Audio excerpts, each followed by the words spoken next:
1. Ladies and gentlemen, my name is Sheriff Jimothy, and I have come to report that the world's best Dungeons & Dragons television show is back onto the internet. Today, they are going to continue their quest in the darkest of all towers. Last episode, they faced a terrible plague rat who was doing various and sundry experiments and may or may not have been involved in the terrible disease that plagued the citizens of Tol Karabad. Will they advance through the tower unscathed? Find out right now on Wayfarers. Alrighty. Good to be back. Good to see you all. We had a little bit of a break. We took a week off to tend to some other things. Nigel had to make sure his spells were in order, and that Jimothy was out sick. Not true, but that's okay. But we are back now, guys. Let's do what we always do, because it's been a little while. Do you guys remember where we left off? Jimothy gave us a little bit of a recap, but does anybody have a specific kind of play-by-play?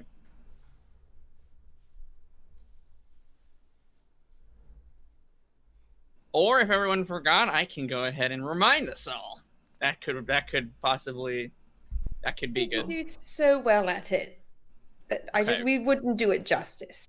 Sure, that's fine. So, you guys were up one level from the entranceway. You climbed that ladder. You're able to sneak past the orcs that persisted in the room.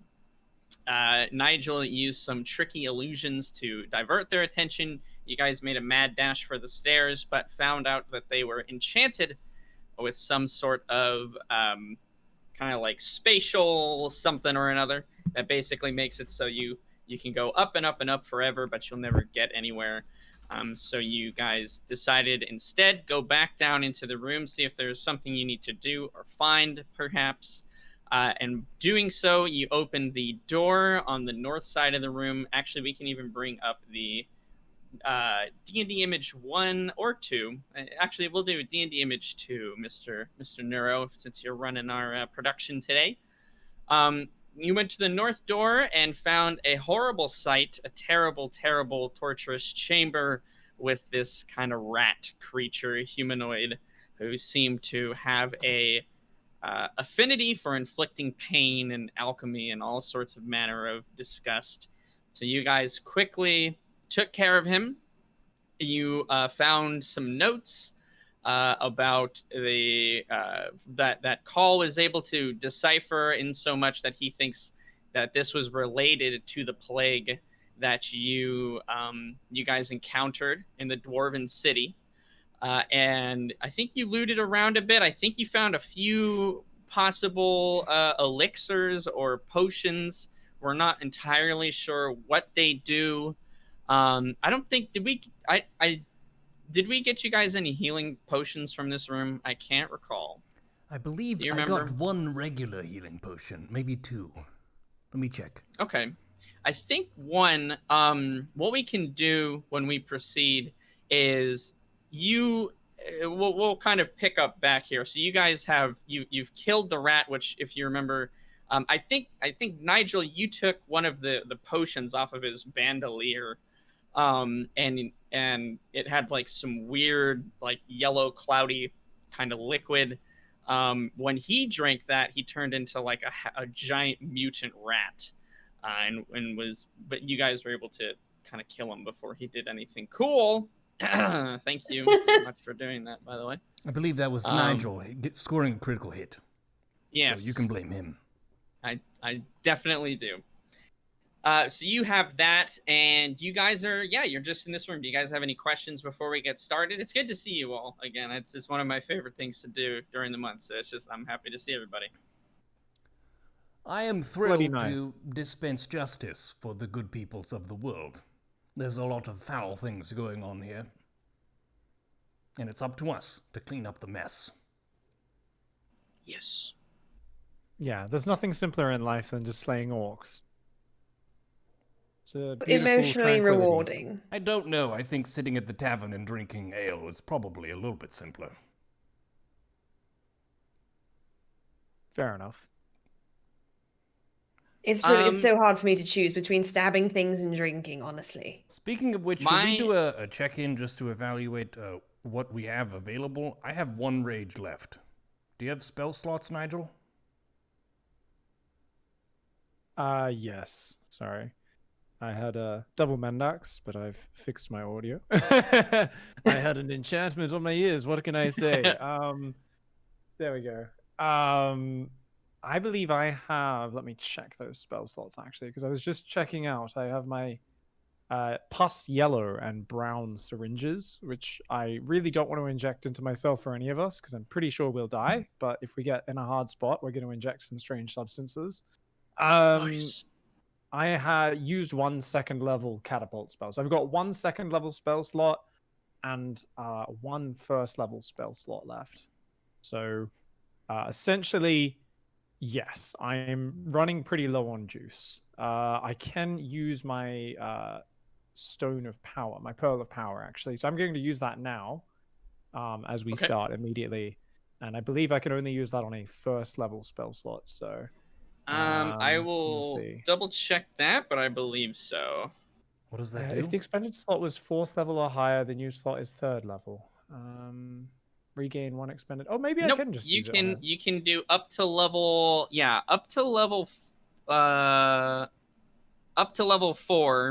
The 4th level one will be it's up to level 3 actually. That's basically how it works. So you can regain a 2nd level spell slot there. That's fine. And if you want to, I will give you this option.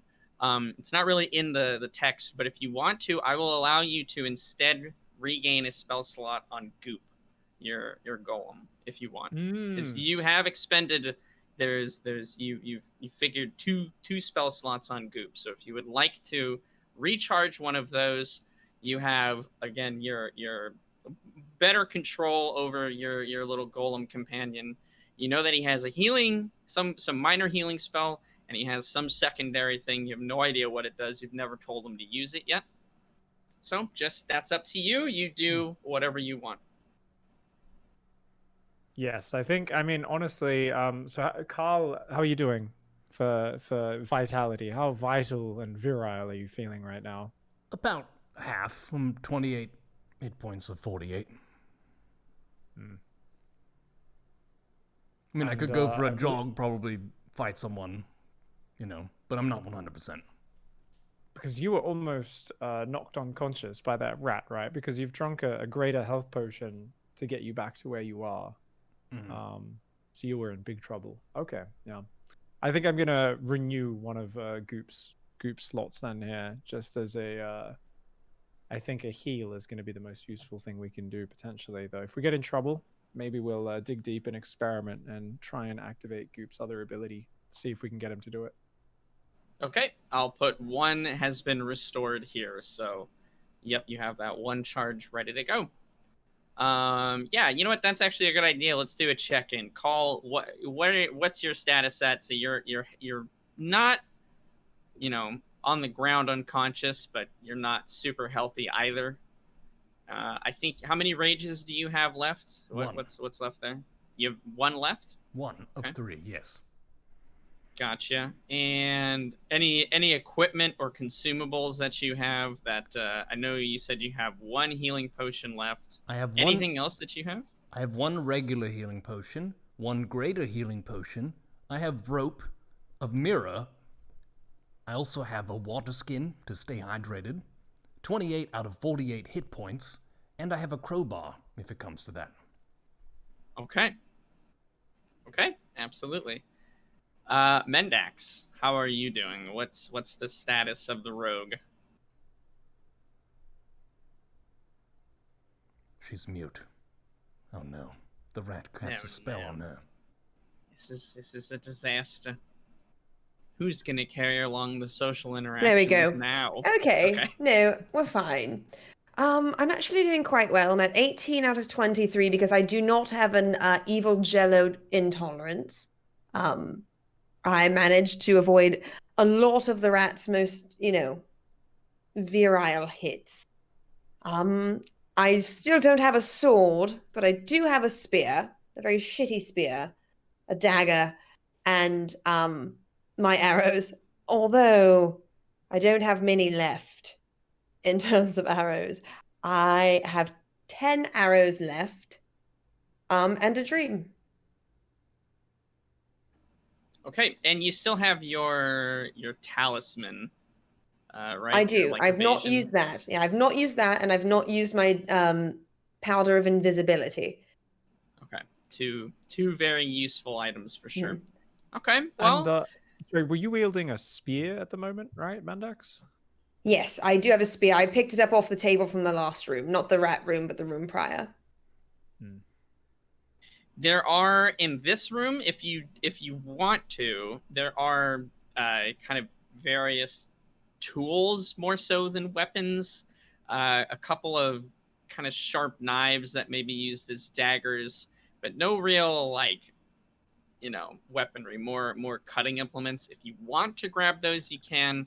As a reminder, in the kind of barracks room, there were a lot more weapons on the tables, but there are still orcs alive there, actually. Right. I would like to, pocket another dagger or something that I can see that's, allows me to cut that way in case this. Oh my god, that was a spider leg. In case the shitty spear breaks, I'll have another backup. Okay, so you can go ahead and add another dagger to your inventory. That's totally fine. And before we move on, we can do this call. Give me a. Let's see, what would it be? Give me a. Telling you, man, these skills I don't jive with them as well. Maybe a nature check. Yeah, I guess a nature check. Give me a nature check. Give me a nature check. I'm gonna give you a nature check. Give me a nature check. 17 plus 4 is 21. Okay, you find the components and the ingredients through the mess that's on the table and throughout the room to create 2 more regular healing potions. This is an alchemical workshop. Not all of the materials are super useful, but you're able to scrounge up enough in order to create 2 of those. So you can go ahead and add that to your inventory. Use those as you need. Could I just use one of them now? Yeah, you can do whatever you want. It's a D what? That will be a 2d4 plus 8. It'll be a 2d4 plus 2. Oh, I was trying. You gotta give me some You were credit. trying, and I appreciate it. Points for effort. 1. 2 more, so that's 3 plus 2. Very nice. 5 healed up. I'm feeling great. Fantastic. Would We're you guys back be up to upset if I 33. just swig the other one? Listen, you got him. You do what you want with him. I'm asking Mendax and Nigel. I mean, honestly okay with it. You do tank a lot of damage. How's your health, Nigel? It's been better, but it'll do. I don't expect to be getting hit anymore in here. It's more important that you're solid enough to hold the front line, and then I can feel comfortable hiding behind you. Is that leg okay? No, the leg feels better than ever. Oh. But it's everything else that's aching. Oh, I see. Well, don't mind if I do then. 2d4 plus 4. 2. Plus 2. 1. 2. Another 5. Amazing. Okay, woo! We're off to a great start here. We're doing. Hey, listen, that's 10 health you didn't have before. Yes. So, not too shabby. Not too shabby. All things considered. All right, Call is slightly healthier. Everyone else, I believe you guys also took the notes from the north table, just enough to show to the dwarves if necessary to kind of prove to them that these guys had a hand in the disease. So I think Call took that. So yes, I okay, have the cool. damning evidence in my bag. Yes, you do. All right, you guys are free to take over. What do you want to do? What's the plan here? You guys are in this room. If it helps, you can put up the D&D image 1, and that will get you a layout of the only room that you can go into at this point. The door is closed, and so far you guys have not been disturbed by any of the orcs that are out there. So this is the room where Nigel sent the squealing imaginary pig, and they all chased it. Correct? Correct. Yes. Yep. That's the one. So there's still the 2 orcs that are kind of still sorting through the weapons on the table, sitting down, taking a break. You're able to crack the door open slightly and get a basic idea of what's happening in the room. The 2 orcs that were on the couch sleeping have now awoken, and it looks like they're chowing down on some kind of food. And then the archers that were practicing looks like they're pulling arrows out of the target board now.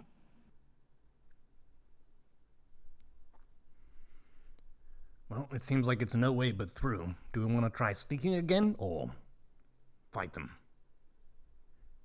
I mean, I feel like it'd be very hard to sneak past them. But I also feel like perhaps we might make it better if we narrow down the numbers a bit. If we can convince them to come in here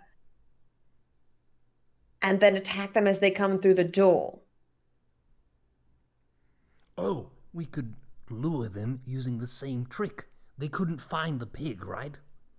What if it just peeked its cute little head out from the doorway and then went back in? They would probably follow. They would. I mean, who wouldn't follow? That's bacon. The vegetarians. That's a cute pig to cuddle. Could work. I don't know. If you hide on either side of the door, you might not be giving up the chance for a sneak attack on the first one that comes through as well. Though, if we instead sneak up behind them in the room, we may be able to strike one down before the fight starts. If we're lucky, maybe not all of them will follow the pig in here as well. Maybe they'll be a little bit more staggered after the disappointment before. It's no problem. I can create it. Just where do you 2 want to set up? All right, what do we have here? Is there anything that we could use to create some kind of a trap in front of the door as well? I feel like we destroyed a lot of those canisters of goo that probably would have served pretty well as a noxious puddle. But can we take some of these other, cutting instruments, put them on the floor? I'm sure it probably won't hurt them too much. I mean, they shoved this shit in their skin anyway. But anything that we could think of to set up in front of the door. I did read a manuscript once, and my master did make fun of me. It was one of the favorite stories when I was younger. It was called Home Alone in the Tower, and it was a story of a boy whose master left the tower, and then evil rogue bandits came and tried to steal all of his valuable belongings. And despite being a young apprentice wizard, he set up many traps, tins of paint that swung down. He had fires instantaneously light on their feet, nails in doorknobs, and all sorts of things. Perhaps we could set up likewise traps here. That's an amazing story. And it seems familiar to me for some reason. I'm not quite sure why. But I think we could utilize that strategy. Oh, right. Let's do it. Let's get creative and make at least one trap. Okay. Okay. I'm ready for this. I'm so ready for this. What's the kind of trap we're gonna fashion? We've got sharp objects. We've got tables, so we can always chop off table legs for like wood.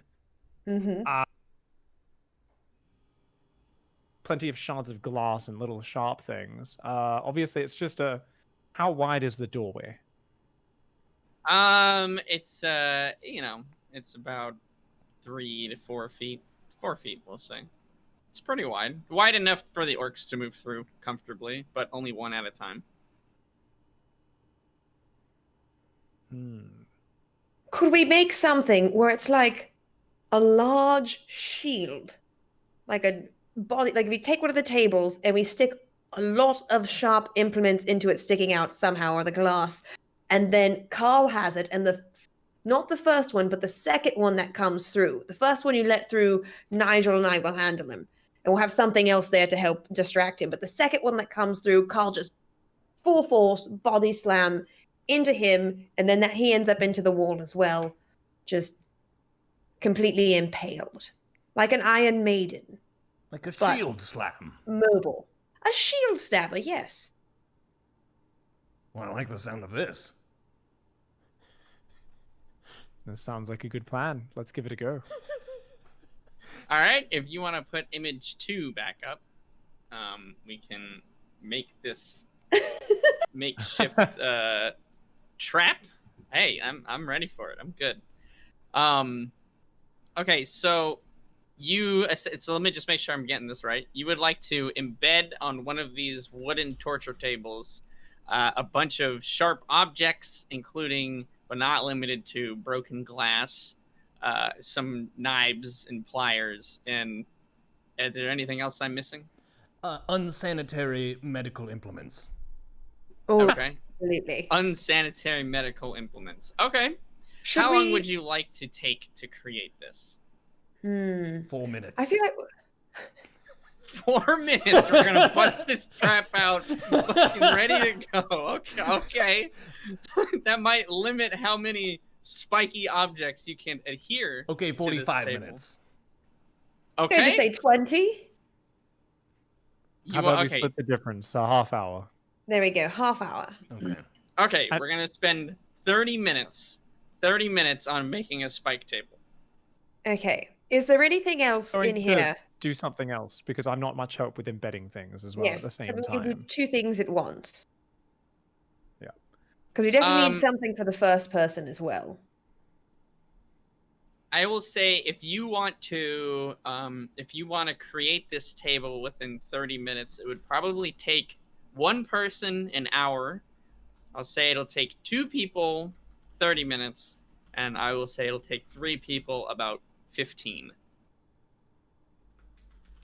Well, So you two can do it in 30 minutes. That'll give me plenty of time to try and make something that could explode. Yes, I'm Okay. gonna try and hunt for some. Are there any vials or potion flasks that are still intact, glass ones that are breakable?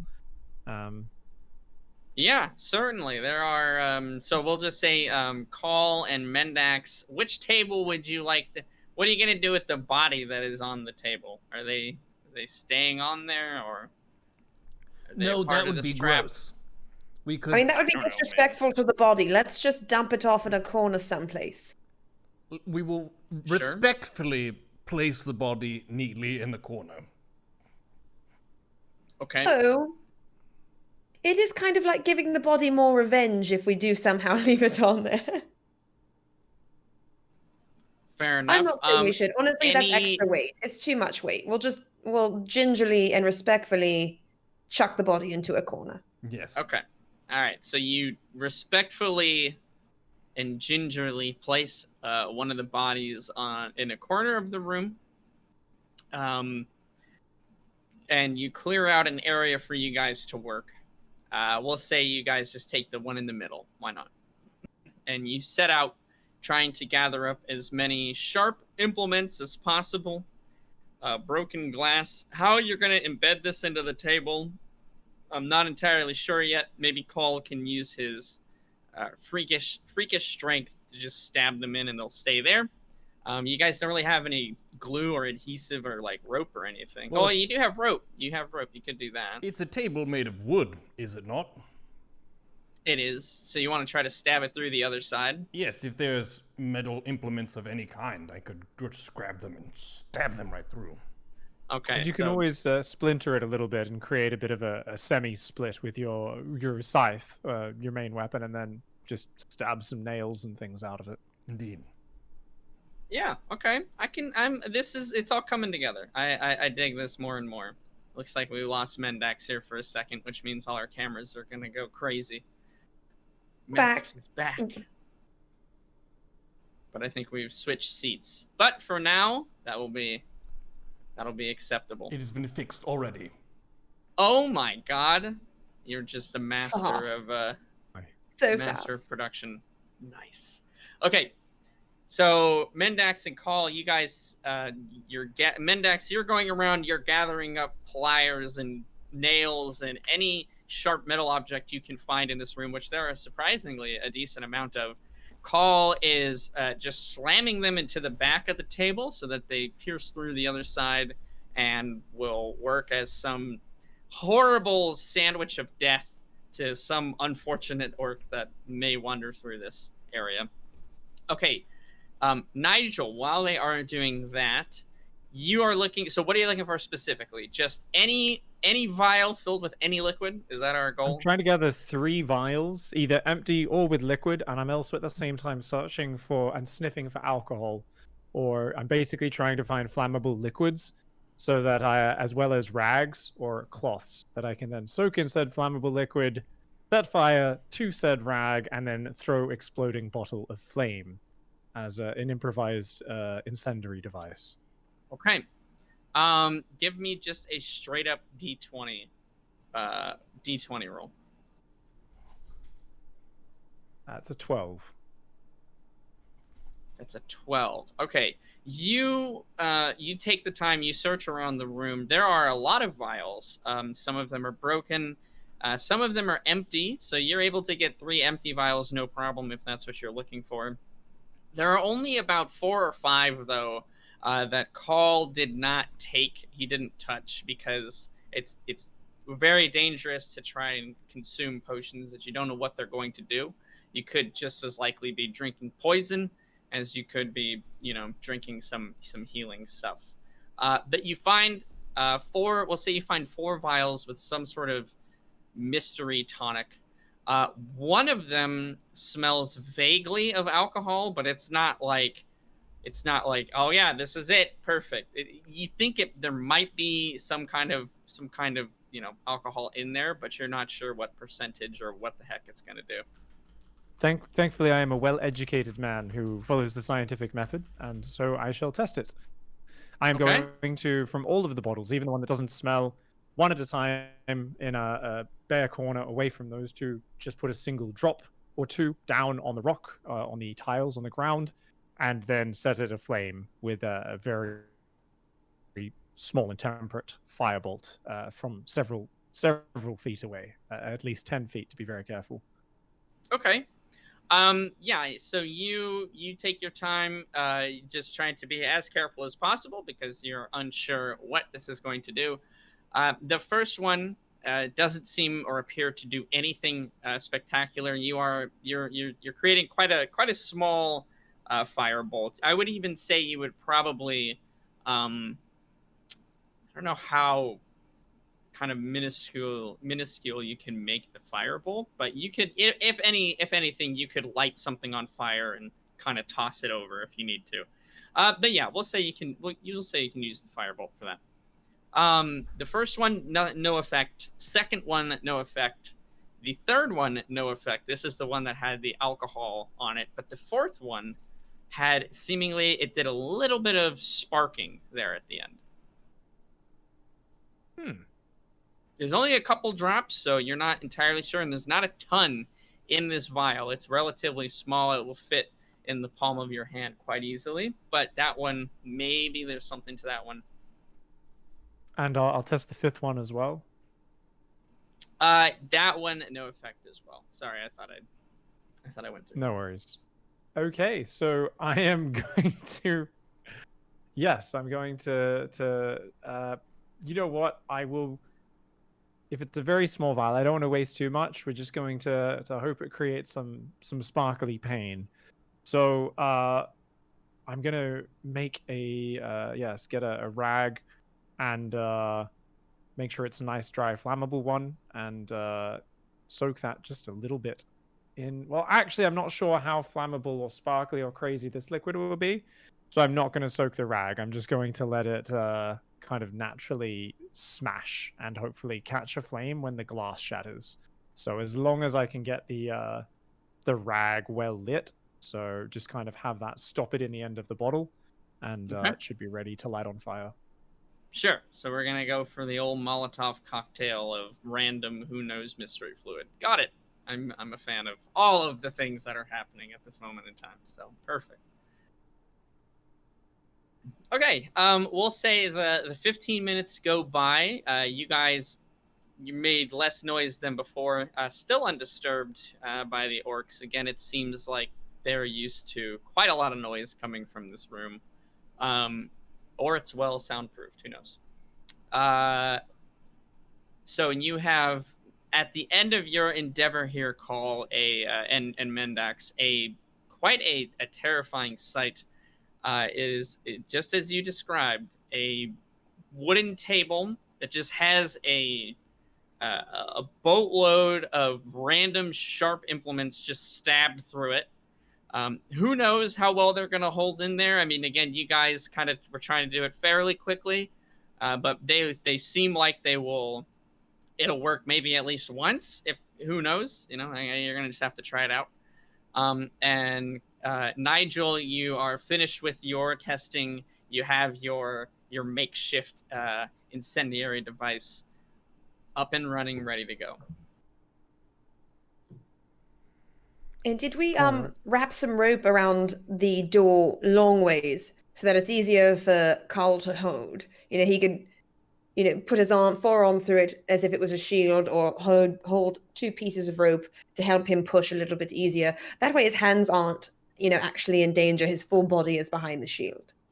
Yeah, sure. You guys you're more than welcome to do that. We can say you let's say, okay, so Mendax, your rope got left behind, so I don't think you have any, because yours was used to try to pull everyone out of the swampy pit.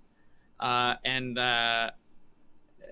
Call, I believe you still have rope, and I think, Nigel, you probably have rope as well. So yeah, one of you guys can cough that up.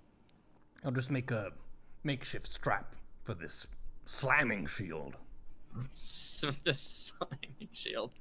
Yep. All right. This is gonna be great. So there are four orcs, right? One last trap. Sorry, you go.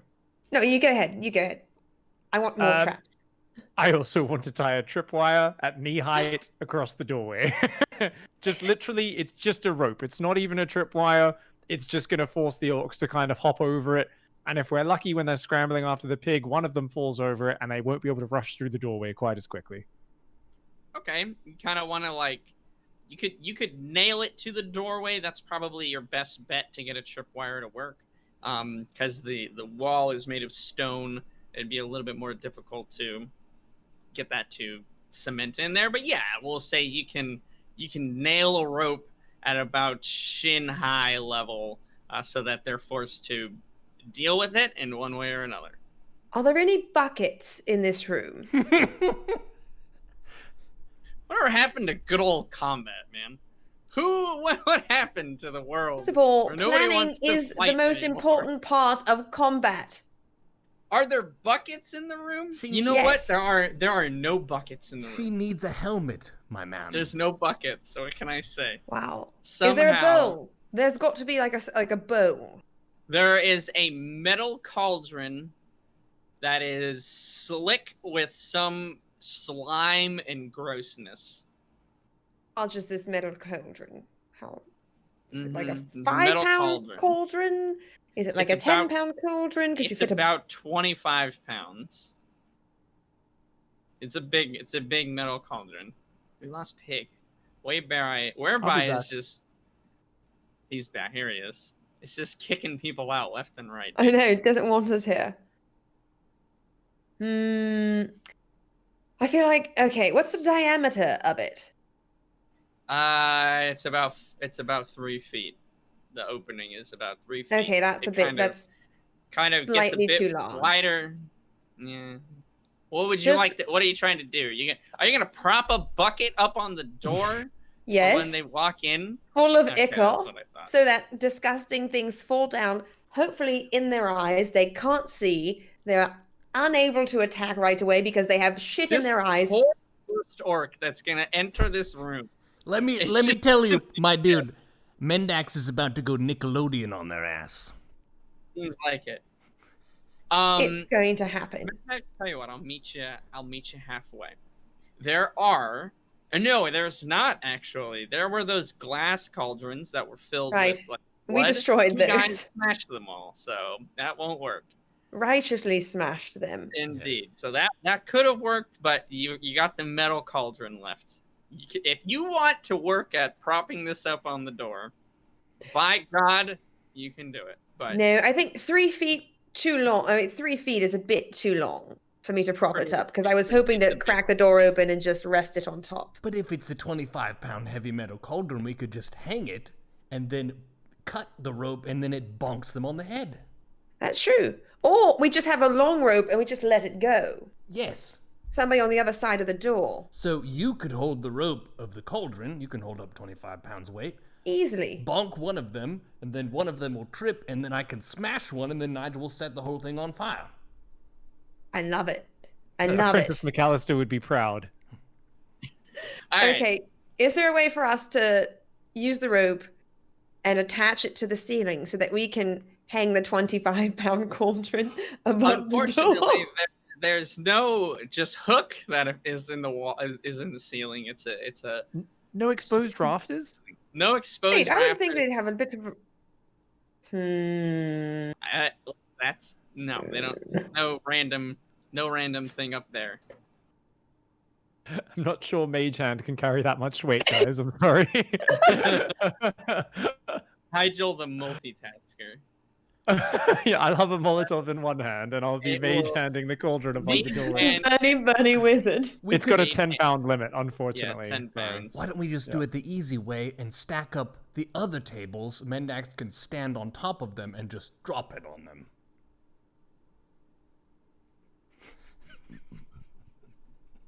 And then I'd also have the high ground, so it would be over. Yes! Perfect. Can't wait for one of you guys to roll a 1. Just any one of you is literally all that's gonna take. I'll put the other tables in place next to the How door. rickety this thing is gonna be. All right. Okay, so you want to stack up the remaining tables. There are 4 of them left. You could probably stack about 3 of them and have enough height to still have the cauldron on top, if that is the goal. Yes. Is that the goal? Yes. I think Okay. so. I'm assuming the bodies are going to be gingerly placed once again. And respectfully. Mm-hmm. Gingerly and respectfully placed. I call it probably takes you and whoever is going to help you about 10 minutes to get this thing going. You move the tables all to the left side of the door or the right side. It swings open. The door would be kind of open like this, so the left side would get blocked. Would you like it to be on the right side? I think that would be Whichever best. side I have a clearer shot with the cauldron on. We'll just put it on the right side then. So you stack up 3 tables and you put the cauldron on top. Give me, as you are now trying to scale 3 tables with a 25-pound cauldron filled with some mysterious liquids, give me a, let's see, what would be the best for this? Fill it up, yeah, that would be silly. I would fill it up after I got up there. How are you going to do that? Are you going to scoop it in your hand and then, like, just... Wait, where am I getting the liquid from? I thought I was just getting, like... There's liquid that's in it already. Oh, there's already liquid in it. Okay, never mind. Okay, I was like, no, I wouldn't do that. Yes, I would. Okay. You can pour it out, I guess, if you want. Could I assist by perhaps holding it up This as is- high as I can? This is you doing it, Cole. Oh, so I need to Oh, roll. they're talking to me. Okay, good. I was like, I'm really reaching for this. Okay.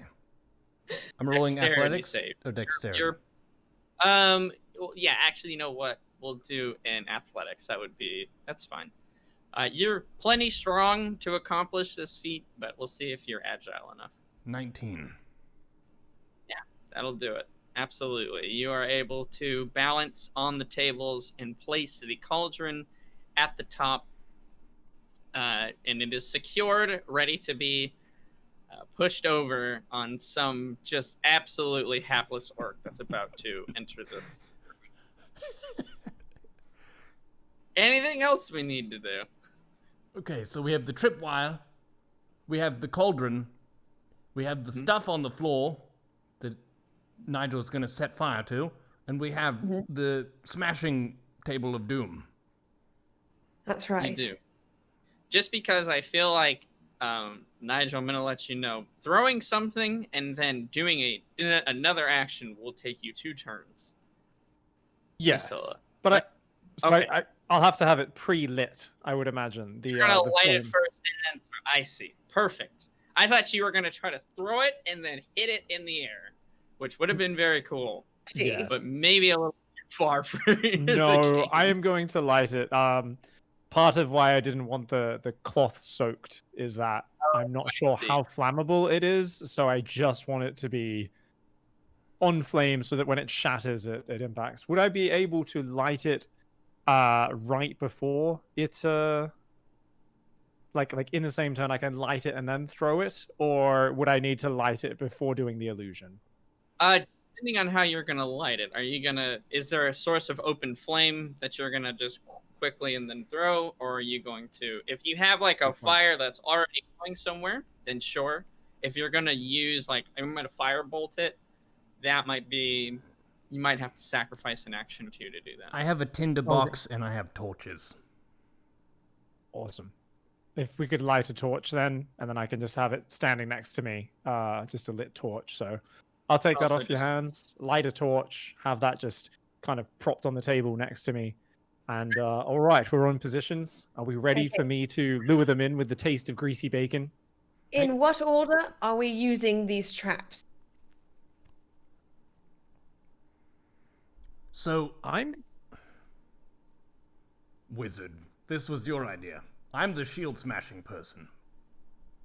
I am going to, I mean, I'm not sure how much flame will come out of this. So I'm either throwing it through the doorway beyond you guys, or I'm definitely not going to use it first on the first ones, because I don't want either of you to be caught in whatever eventuates. Just keep in mind, this may be rather uninspiring. I didn't have a lot of liquid. It sparked a little, but it may explode magnificently, and it may also do just about nothing other than spray some liquid and a few shards of glass on the orc. So this is more of the backup bonus plan. If I see an opening, I'll throw this into one of the orcs in the rear. But yes, otherwise I'll let you two lead. Cauldron first? Okay, cauldron first, then slam shield, then we'll go from there. Sounds good. All right.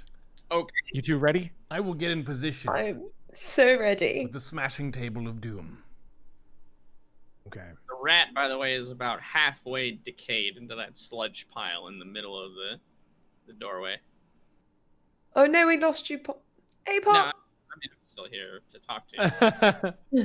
I do, yeah. I don't know why. Whereby keeps kicking us out for some reason. Yeah. So, oh, so the rat is in the doorway as well. Okay, no worries. He's like, if you remember, there was that kind of green acid that he kicked over. Yep. That has, for the most part, stopped, but he's about halfway dissolved in there. Okay. Let's not stand ankle deep in that by any means. All I was going to say, if there's some way we can corral them to walk through it. The fizzling and sort of the sizzle that was taking place when he first fell in it and you guys were being affected by it it seems like it's turned inert, so it's not really working anymore. Okay, fair enough. Okay, I'm ready. Pink. Oh, ready. Bright pink, domesticated, glistening, suckling pig, you know, halfway between a young pig and an adult, not quite a giant fat one, but more of like a beautiful suckling pig. I'm thinking Babe, Pig in the Fortress, you know. All right, let's go. Minor enchantment, and I am once again going to, we're gonna crack the door open about, I guess, a foot or so. I'm going to try and cast that. It's going to come running out of those crates in the bottom corner of the next room, and it's going to try and run across, avoiding making contact with the orcs, hopefully, and it's going to run straight in here. and I'm going to try and pull back from the door as quickly as I can, trying not to be spotted in the process. Okay. Yes, absolutely. You conjure the same illusion that you did previously. Any sounds with this as well? Just a little bit of squealing and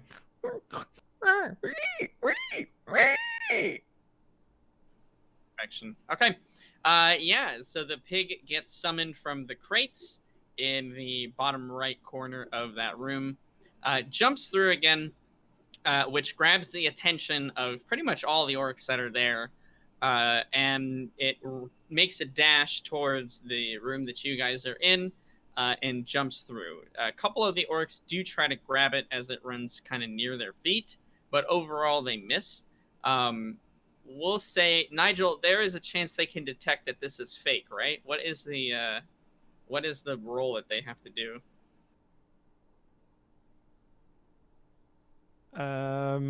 So let me just check. So if they inspect it, I believe it is. So if they use an action to examine the sound or image, a successful intelligence investigation check against my spell save DC. Okay. What is your spell save DC? Two of these orcs are just really going to get a good look at it, and the other two that were over by it that tried to grab it used, we'll say, their action to do that. All right, 13 is my save DC. And it's intelligence based? Yeah, intelligence investigation. All right, well, it's a good thing these guys are certainly intelligent creatures.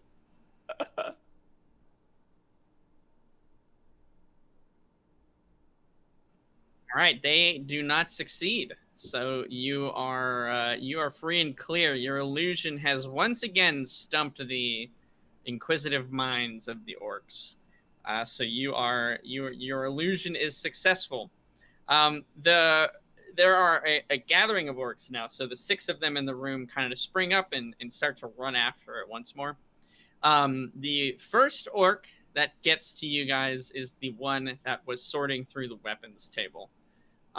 So those are the first 2 to get there, actually. So the weapons table orcs, followed by the ones that were on the couch, and then the bow or the archer ones. The first orc runs in and kind of swings the door open and runs forward. Let's see if your makeshift tripwire is enough to trip him. Let me see here.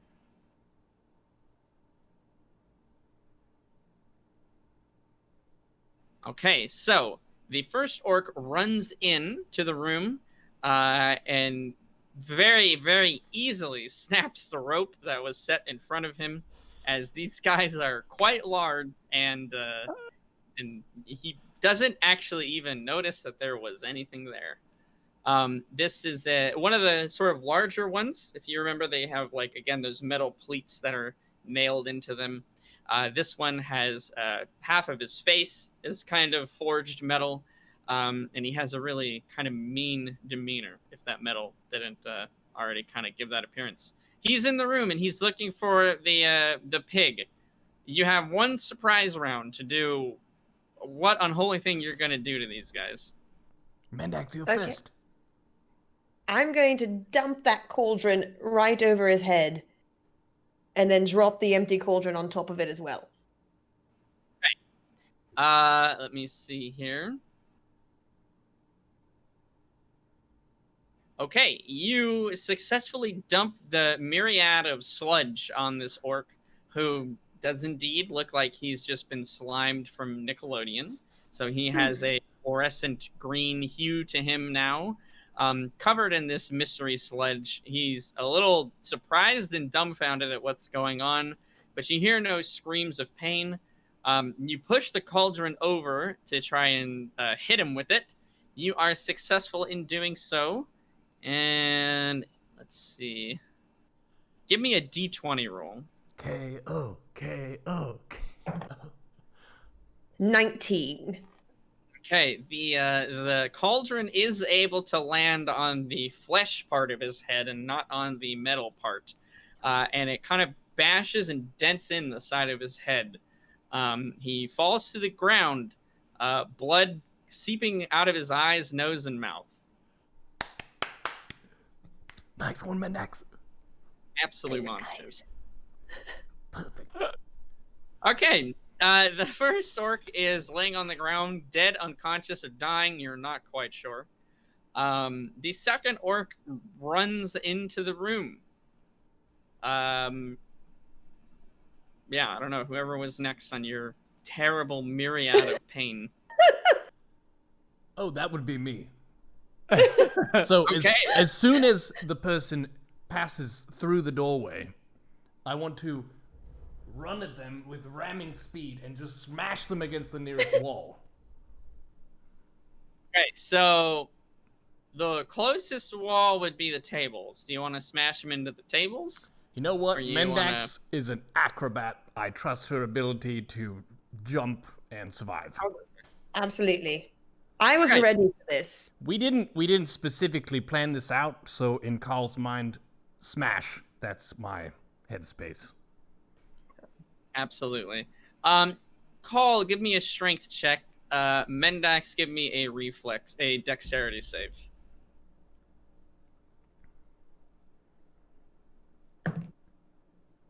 I got a 13. 10. Okay. A 10.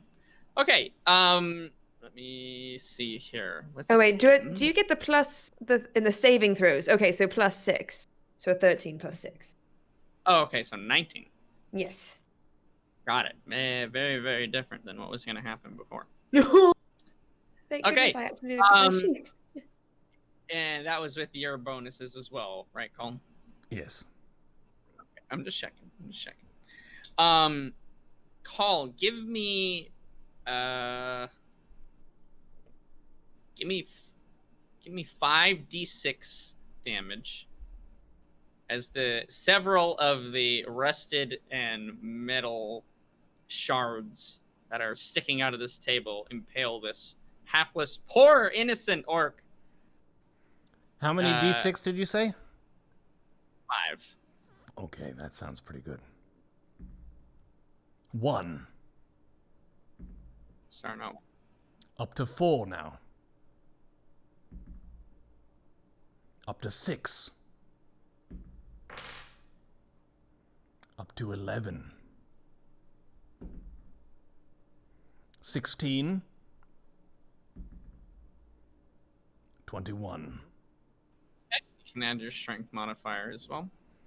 Strength modifier is it a +3, I think? Yeah, looks like it. Okay, 24. All right, 24. Yeah, that's actually going to be just enough. Okay, so the second orc that runs into the room, caught kind of off guard by his first buddy getting hit by something and falling to the ground. You slam this makeshift. I mean, the rat would be very proud, to be honest with you. This, what I can only assume is instant killing torture device. You charge in at ramming speed into the stack of tables that Mendax is currently perched on.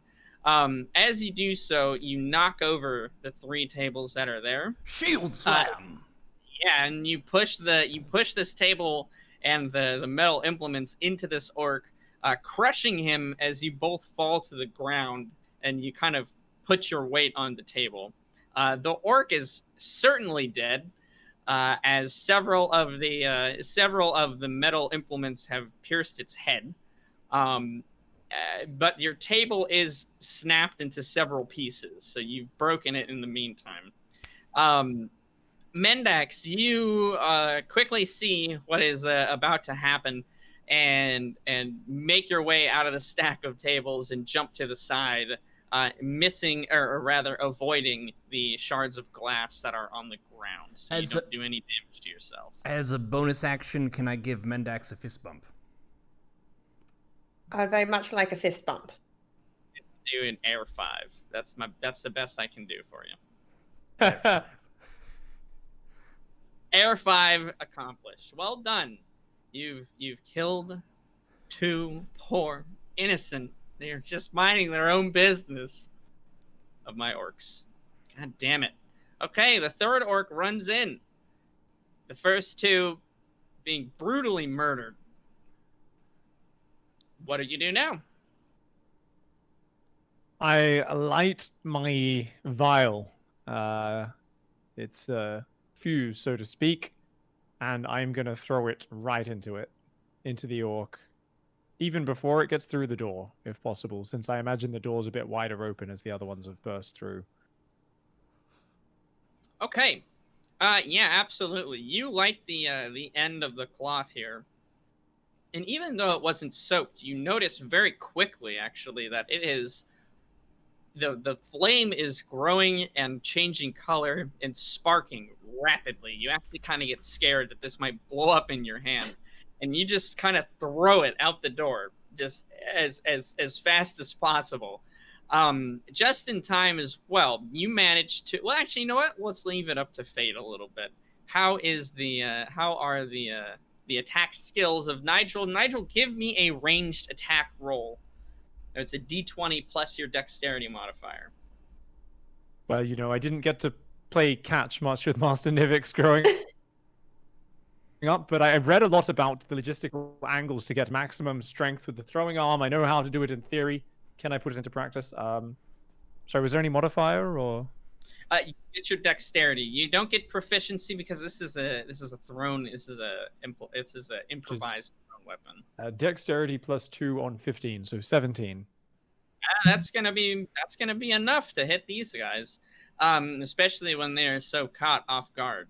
The vial does indeed break open on the metal armor of this of the next orc, who is one of the ones that was on the couch. I'm just trying to keep straight in my head which ones are already dead. A myriad of sparks, all different colors, start flying off in. You notice the fire begins to actually kind of take hold, and instead of just like splashing and then falling on the ground, begins to slowly consume the orc that gets hit by it. It starts as a slow kind of creep at first, as the orc kind of starts to bat at its chest, but as it does that, it actually causes the fire to spread more, as it almost seems like it's some kind of sticky, almost napalm-like structure. So as he does that, the fire spreads quicker and quicker until he becomes consumed, engulfed in essentially an inferno.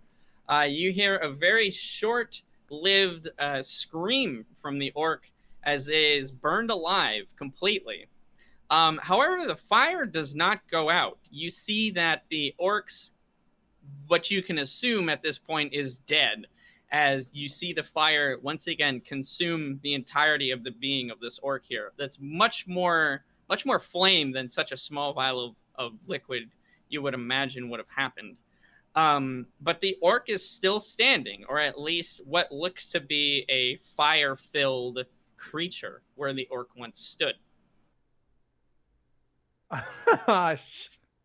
Is it transforming into some evil fire beast? Can I do an Arcana check? Is there anything any familiarity? Yeah, absolutely. Go ahead and give me an Arcana. That's an 11. I think my Arcana is what, plus 5, 16. 16. Let me pull up something here.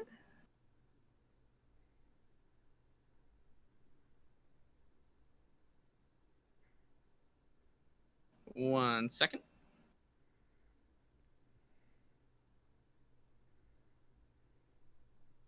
You realize that what is standing in front of you must be some sort of magically imbued elixir. Whether or not it requires a creature to be consumed or not, you're not entirely sure. But what is standing in front of you now is a fire elemental.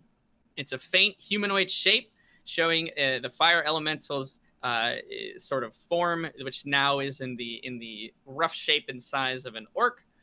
Wherever it moves around, you can see it flailing about for a moment. It sets its surrounding ablaze, which causes anything it touches to essentially catch fire in a magical way, and be reduced to smoke and ash. Is it hostile toward us, or is this now Nigel's companion? It is currently standing there. It hasn't looked like it's fully awakened yet. Awakened. Awaken.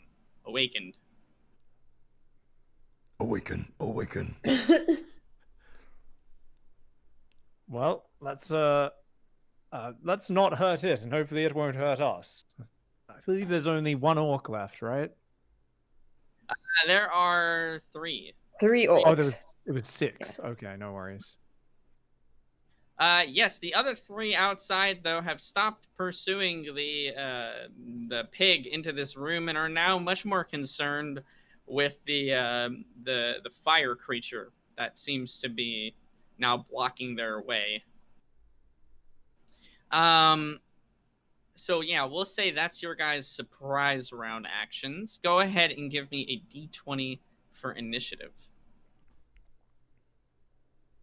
Not a bad surprise round. Not bad at all. I got an 11. A 4 for me. And remember to factor in your plus initiative. So Oh, we have plus initiative? yeah, next to Still your a armor 4 class. for me, sadly. Yeah, you have a initiative bonus. Oh, plus 3. Okay, so 11. Right, so 14. 22. Okay. Let me see here what I get for our buddies.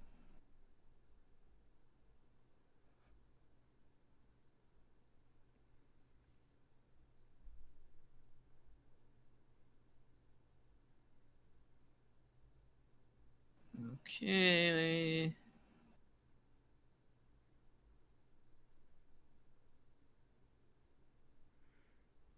And just to clarify, Nigel, you said aloud that we should let the fire thing be and not attack it?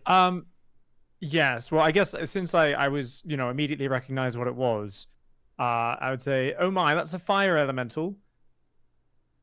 And looking at the orcs pause in their tracks, I'm also going to say, sometimes discretion is the better part of valor. Quickly close the door and let them deal with it. Is it in the room with us or in the room with them? It's just outside the room, I believe. It is just outside of the room, yes. Oh, then I will close the door. Okay. Close the door and get stopped by shards of table and a corpse that is currently in the way. Can I use my scythe to close the door? I mean, like, it's literally jammed in the doorway. Like, there's a dead orc body that has been killed and is, like, laying in the doorway. Can I pull it away? You are quite far away at the moment from this. Oh, I jumped really far. I'm too agile for my own good. Indeed. You could take your turn to try to drag this orc away. He is quite heavy, so it'd be more than just a kick. You would have to put some muscle into it. I feel like that's worthwhile rather than going after a fire elemental at this point. What about, since I'm already there, I could pull the corpse and Mendax could close the door? There you go. Sure. Give me a strength check. Shit. 14. Okay. It does take some effort in order to pull the orc out of the way, but you do manage to drag its lifeless body enough away that you think that the door can close. But that will be your action for the turn. Next up is the fire elemental with a sort of, as best I can describe, like a blazing roar, almost like a campfire gone wild. It seems to awaken. There is more kind of dark red eyes, and it doesn't necessarily have any distinguishable features, but it moves around in sort of just a fiery humanoid shape, as best as I can describe that. It will attack without any real motive here, so it's just going to pick one of you guys at random. So let's see. Perfect. Okay, let's do it that way. All right. It sets its sights on one of the orc archers that are outside as well. It moves towards it, sort of stretching out its arms, and where it sort of it doesn't quite breathe fire on this creature. It more so just reaches out with tendrils of flame. And let's see. Definitely hits him.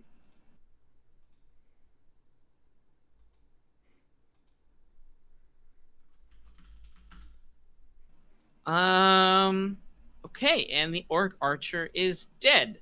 The fire elemental, yeah, so it reaches out with its sort of with its grasp, and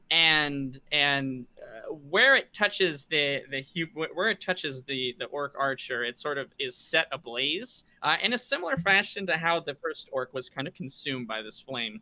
The fire quickly spreads and engulfs the form, but instead of kind of staying upright and turning into an elemental, it is reduced to a pile of cinder and ash on the ground.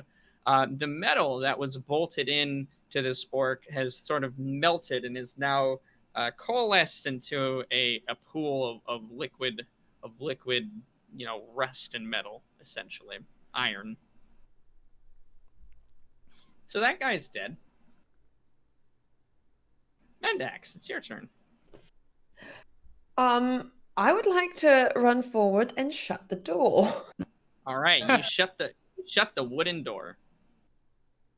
We know it can burn. We're just trying to take ourselves out of its line of sight. You shut. You shut Can the I- extremely flammable door. Can I then take out my water skin after the door is shut? Sure. Okay, I'd like to take out my water skin. Back away from the door, then take out my water skin and unplug it. Okay. That's fine. You can do all of those things. Okay. Next up are the other two orcs. Let me see what they will do.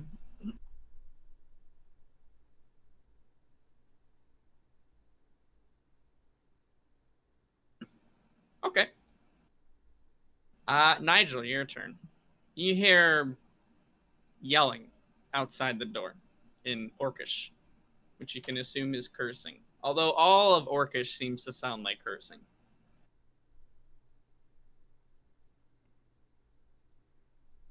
So, yeah, you're up, Nigel. What do you want to do?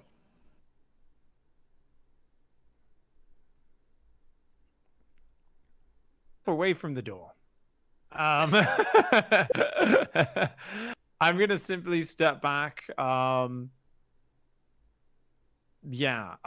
would like to try and find a nice open area of the room, at least 20 feet from the door, with no flammable items around. I don't want to be near any furniture or anything that's going to catch a light, and I want there to be a good bit of distance between the door and me.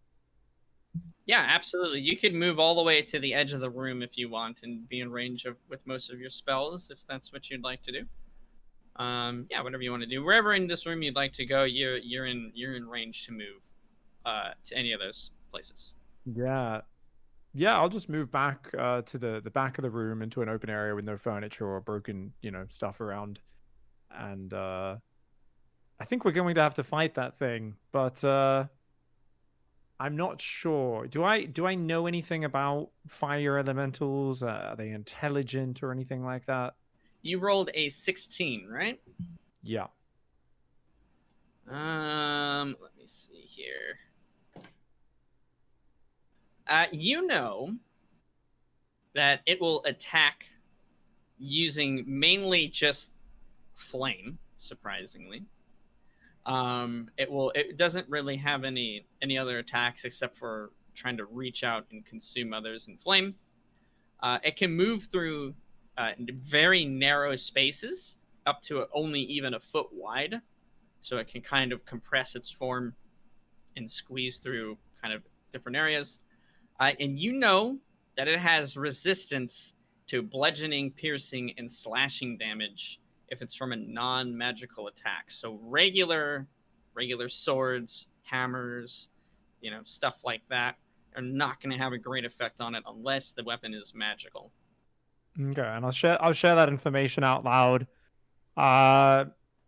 It should be weak to, I'm hoping, to ice. So I will prepare an ice knife spell for when that thing comes through the door. But yes, Okay. Carl, your scythe should be effective as it is clearly enchanted. But Mendax, your spear and your arrows are not going to be of much use here. They're going to be. I've got a water pouch though, so we could make tea Yes. on top of the elemental. I think the magical fire that just melted that orc's body to slag and ashes may be able to overwhelm the contents of a single water pouch. What if it's a really big water pouch? Exactly. Also, I mean, everything else I have will burn, except I do have fire. I have resistance to fire, so I won't be burnt quite as much when it does inevitably bitch slap me. Okay. All right. Yeah. Okay. I'm ready. That's the end of my turn. Yeah, so you can actually, if you want to, you can do something called holding your action, where if you set up a specific parameter that gets met, you can react kind of instantly to it. Do you want to do that, or do you just want to pass your turn? Yeah, okay. I'll basically just be standing at the ready, and we'll have a level 1 spell slot ice knife ready to blast at it if it comes through the door. Sounds good. Have you read Ice Knife? Do you know what it does? Yes. Yeah, it does an area effect, so I guess I'll also warn these guys. When announcing I'm going to throw an ice knife at it, that might sound like it's a very small, precise, piercing blade, but it's a little bit more of an icy explosion of shards of ice. So don't get anywhere near it and back away from the door. Let it come at least through. As long as there's 10 feet between you and it, when it comes through that doorway and I blast the spell at it, you should be safe. Oh, I have one question for the DM. So I have thaumaturgy, and it can make flames dim. Would that include a fire elemental's flames? No. Damn. Okay, thank you. Just thought I'd ask. No, it's a good question for sure. It will unfortunately not have any effect on a fire elemental then now. Okay, yeah, absolutely. So Nigel shouts out a warning that this his ice spell is certainly an area of effect one. And stands at the ready, sort of a bolt of frost, like a shard, sort of just hovering in the air before you, waiting for this creature to inevitably enter the room. Okay, Call, it's your turn. What would you like to do? You're standing sort of maybe about 5 feet away from the door. You've just dropped the orc, which you can tell is 100% dead from getting hit on the head with a 25-pound piece of iron. So, feeling rather accomplished and also taking heed to Nigel's words, I would like to move the fuck back from the doorway. My scythe has a range of 10, so I could step back further so that I'm out of range of these icy knives, and I could sort of prepare an attack for whoever else comes through this doorway, because this is our booby trap, and if anyone passes through, they will surely perish. Okay, so you would like to ready, so that I'm sure you want to ready your action to hit whatever comes through the door. Yes. Okay. Unless Fantastic. it is Bumble More McStumble Fumble. It has to be very basic instructions. Okay, anyone that comes through. Please, dear God, do not let it be Bumblemore. Oh, Jesus! Oh, shit. Did you just chop Steven in half? Oh, my God. Where did he come from? Steven. Fantastic. Okay, Call, you stand 10 feet back towards where one of the tables used to be before you guys moved it, and you have your scythe out and at the ready to strike down any opponent or creature in general that might walk through this door. It is the fire elemental's turn.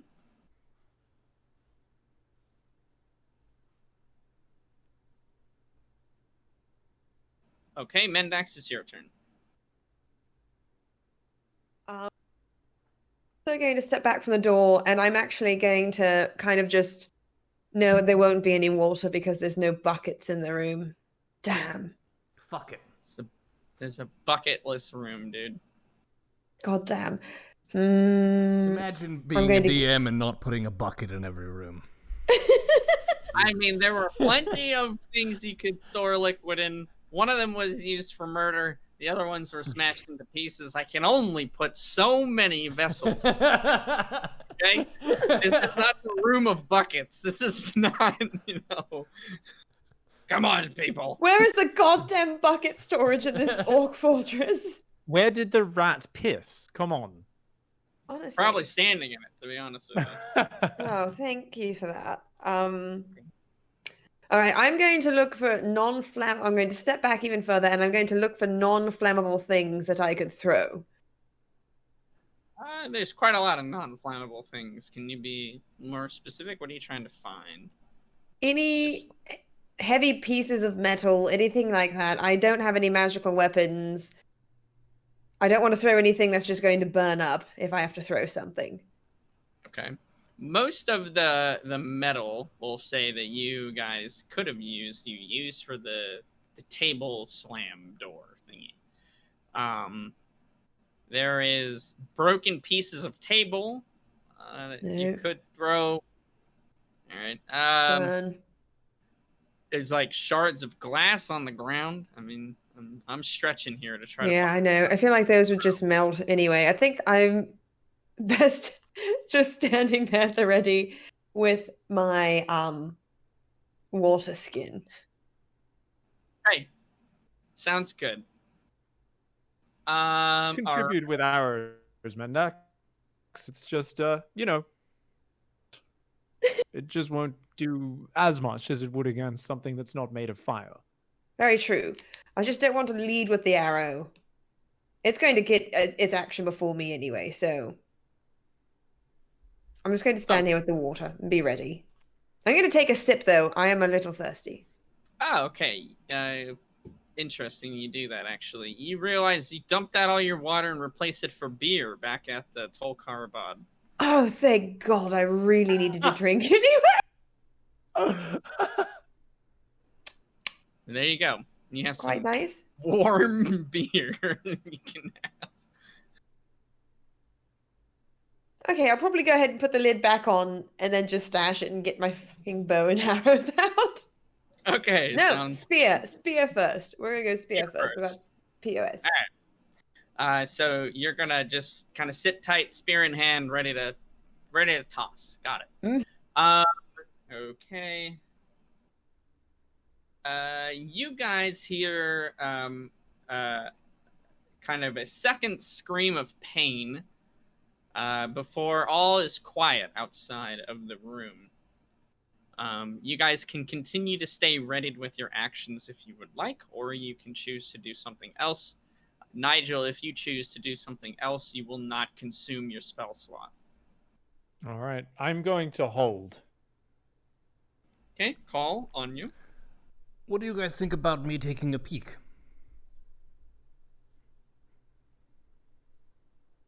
I mean, we have to leave this room eventually. I think the slightest bit of a peek wouldn't be so bad. Well, if they all What do you perish... think is... What's the bacon equivalent for a fire elemental? What do you think looks tasty to it that I could maybe try and lure it away with? I will say this, Nigel, from your knowledge that you're able to recall, elementals for the most part are essentially just forces of nature. They usually embody whatever their element is. So fire, from what you remember, is just kind of intent on just destroying stuff. It doesn't really have a motive. It doesn't really have any hint of intelligence. Kind of just walks around burning and killing. Okay, I don't think I can trick it with an illusion. It'll probably be able to immediately sense that it's not something it can consume. Take a peek. We might as well get out of here at some point. Call, is that the plan, my man? Yes, I would like to take a look. You walk forward and open the door. You're kind of just, again, you're not opening it like all the way, but you open it a bit so that you can get a good idea of what's happening out there. You see 3 piles of just ash and cinder, dust and metal, kind of scrap on the ground, and one again fire elemental that is looking around. It notices you as you open the door, and it will try to walk through. Can you give me a dexterity save to see if you can close the door in time? As I told Nigel, these can fit through very, very small openings. They don't need much. 10. Okay, sort of taken by surprise at the speed and agility of this fire elemental that it shows. It very quickly sort of just pushes itself through. You don't feel any resistance on the door. It doesn't push the door. It just slips through the opening that was created. Where it touches the wooden door as well, it sets that on fire too. So now you're kind of next to a door that is slowly being engulfed by magical flame. Call, it does pass through your square. What does that do? It does something. Hold on.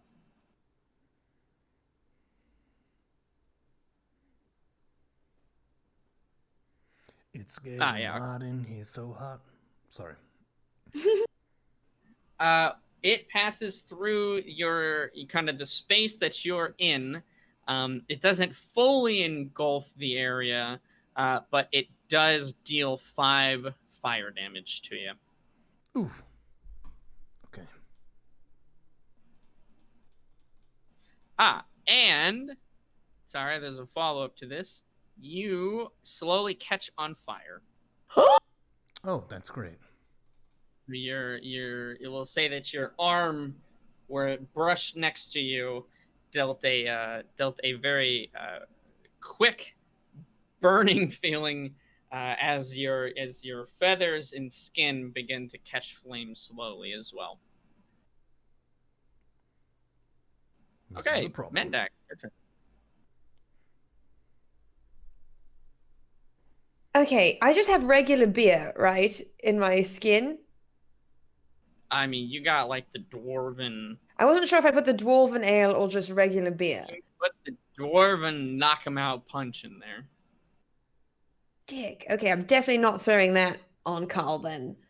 I've got nothing to help you, Carl, so I'm just going to chuck my spear at this fire elemental. Okay. Go ahead and give me a ranged attack roll. Okay. Ooh.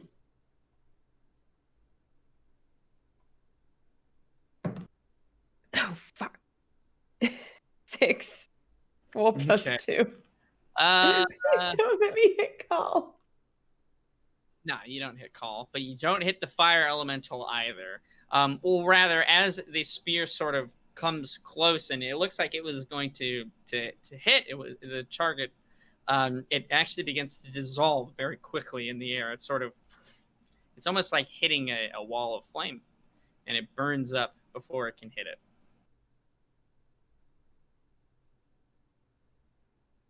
Well, that was a spear. It was. Turns out it possesses some sort of invisibility magic. Made it just disappear. Yeah, that's it. It's an illusion, dude. It's a fire elemental that took multi-classing as an illusion wizard. Perfect. Nigel, unless Mendax, you have something else you would like to do or move around, you do still have your move. You can say stuff if you want. I don't want to cut your turn short if there is something else you want to do. Oh no, I would like to move back a bit further from it though. Absolutely. We'll say you move towards the back of the room. You are now kind of free and well and clear of the area here. Nigel, your turn. How close is Carl to it? Right next to it. Thought so. Damn it. There's not much that I can do here. How much does it hit for? Spoken like a true barbarian. How much damage are we talking? How much damage are we talking? I might be able to take it. I can do 30. Yes. 2d6 cold damage based on a dexterity saving Fuck throw. it. So, It might kill my fire. I mean, I'm hoping it's even weak to this cold damage and it does more to it than anything else. It makes sense, right? But I actually can't remember reading anything specifically that confirms that. Let me just see. I know that it'll take less from bludgeoning damage, right? Yeah, No. bludgeoning, piercing, and slashing. So basically any like regular attack. That pretty much covers every type of attack that isn't magical. Anything that's not a magical weapon, essentially, yeah. Magical weapon or just magic, period. Okay. I'm going to trust Carl's dexterity, and if not, this is what a friend would do, would put out the fire on you by splashing you with some cold damage. So I'm going to fire a level 1 ice knife at the flame elemental, fire elemental. Alrighty, so the fire elemental and Call need to make a dexterity save against your spell save DC. Yeah. What is that? Here it says attack save dex 13. That's just that is my save DC. 11 plus 3 is 14. Hey, nice. So 13. Okay. Oh, I should have gotten hit by it. Oh. I mean, there was no guarantee that would have done anything. I'm just gonna throw it there. You could have just been stabbed by a shard of ice as your arm continued to be on fire. Okay, reconnecting now. Okay, let me do the dexterity save for the fire elemental. God damn it. Okay. It does indeed get hit by this shard of ice. You create sort of multiple that form in a circle and fire them out one at a time. That sort of spray the area around where it does originally hit. So it hits the fire elemental and almost like a ring of shards explodes out from that creature. I believe it has to take another dexterity saving throw for the explosion damage. Let me see. I think you might be right. Let me see. Because so Carl's basically already dodged the explosion damage of it, because that's all that hits him as someone within 5 feet. Okay. Actually, so we did a little bit wrong. You have to make a ranged spell attack first. So you actually have to hit. Oh, I do need to make a ranged spell attack. Oh, yes, I missed that as well. Okay, so do that first. Spell attack is +5. So 15 plus 5, 20. Yeah, that is going to be more than enough. Yeah, so the initial shard fires out and hits the fire elemental sort of in the square in the core of its being. And then a ring of sort of ice shards spray out from the center of it. Call is able to dodge out of the way, but the creature is hit once again, I believe, from that as well. Let me look.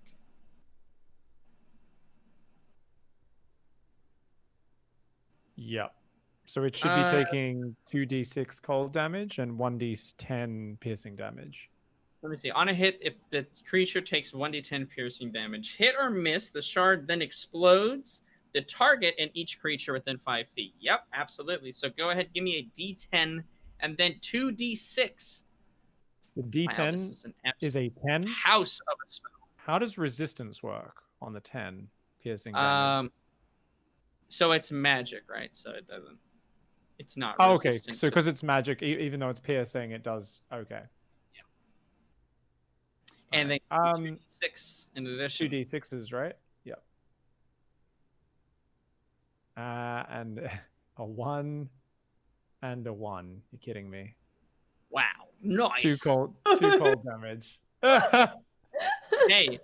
Yes, it looks like the form of the fire elemental is certainly diminished. It's withering away. It has certainly less I guess body would be the right word to the flame. It looks like it's sort of more wispy smoke coming off of it as opposed to roaring flame, but it is still standing. Mendax. Oh no, wait, no, that was Nigel. Call, your turn. Before you do anything, you're on fire. You take 5 damage as the flame begins to spread and cover your arm. You can take an action to douse the flame, but it will be your action for the turn. I think I would prefer to attack. I saw the other orc try to douse himself and it did nothing, so I will use my scythe and try to hit a motherfucker. Okay, you can certainly do that. I will say, I'm telling you as a DM, you can put the flame out and you will stop taking damage. Just so that you don't think that you will be able to put it out if you want to. But you're more than welcome to attack it as well. I'm absolutely fine with that. I don't know if Carl would know that he could put his flame out. So the way that they kind of do these sorts of things, it's just written in. You can it just says you can take an action to douse the fire. So up to you, however you want to do it. But yeah, I would say an attack is not a bad idea in this situation, anyways. So I will attack. I'm a All right, barbarian, not a priest. Yes, you are. A to hit roll.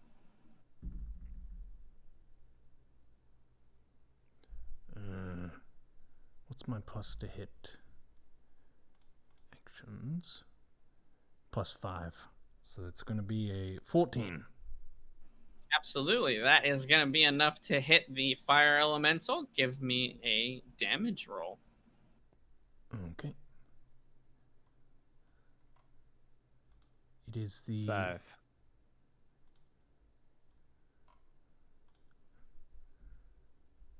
D12. It's a D10.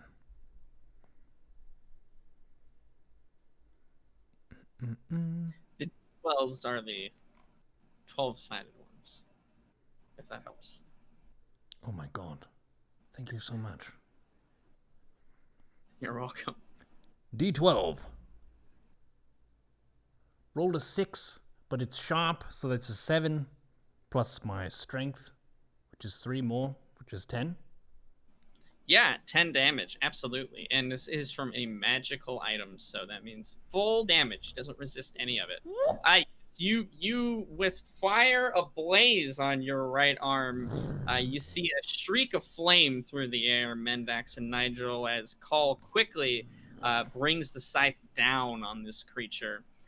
You slash through the remaining fire of the fire elemental, sort of slicing it in twain as the fire dissipates and fades away, smoke filling the sort of the room, and ash and metal falling to the ground. I'm on fire, baby! Shit, I'm on fire.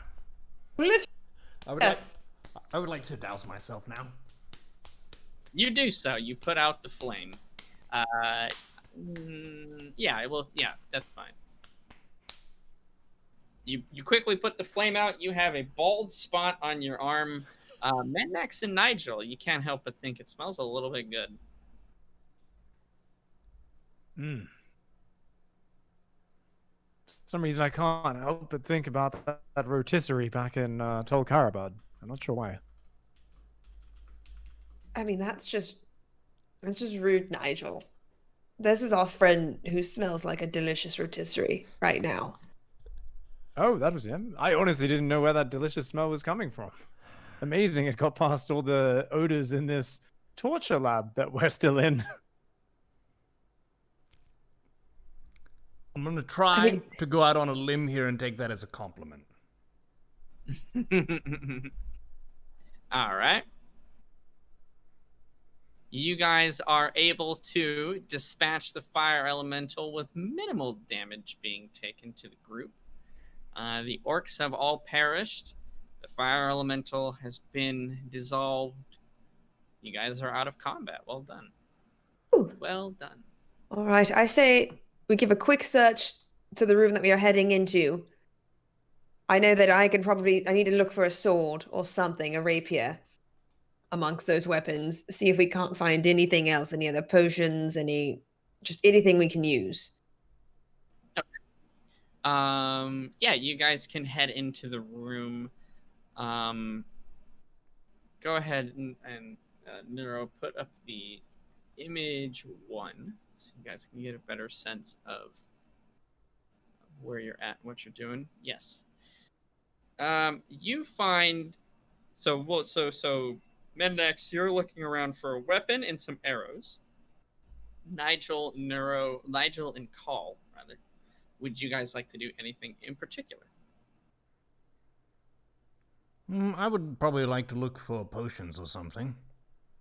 I was a little bit seared. A little bit roasted, you know.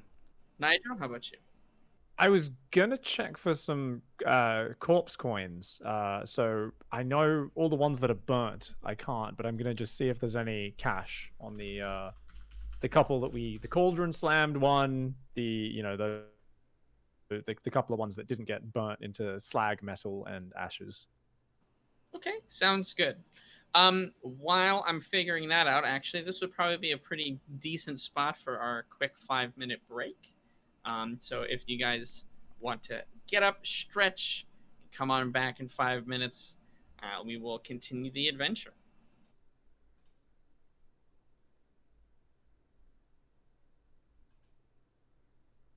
All right. I'm going to do the production thing. I'm not as fast as Cobra. Give me a second. I think you're doing a splendid job.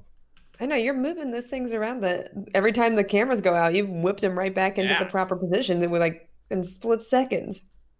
Well, Whereby is literally being like those kids in school when they get a substitute teacher and they know they can get away with anything. It's just kicking us out of the court. It's like, oh, no, Miss Neuro, Cobra Venom normally just kicks us out of the class randomly so we can go and play Pokemon instead. And that's what we normally do on Thursdays. Okay, I have the timer set 5 minutes and 39 seconds on the clock. Right, awesome.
scene transition. Ladies and gentlemen, ladies and gentlemen, welcome back to Wayfarers. My name is Timothy Stubblebubble. We're joined by Mendax, Nigel, Apoptosis 808, the Goblin King himself, and Call. And the team has just dispatched 6 terrible orcs and a fire elemental in glorious fashion. Where will they go next? Find out right now. Alrighty. So we were looking to do some looting, if I'm not mistaken here. So Mendax, you're looking for a weapon. Nigel, you're looting the 2 orc corpses that are still kind of in one piece. Call, what are you wanting to go for? Do you have anything in particular you're wanting to do right now? Maybe you can't hear me. What? What do you want to go for? Call, what do you want to do while they're searching for some stuff? I was looking for potions. Potions, that's right, sorry. Okay. Mendax, we'll start with you. Give me a d20 roll. Come on. It's a 1. Perfect. You find, as you're sort of searching through the weapon pile, you're able to find pretty much any basic weapon that you would like.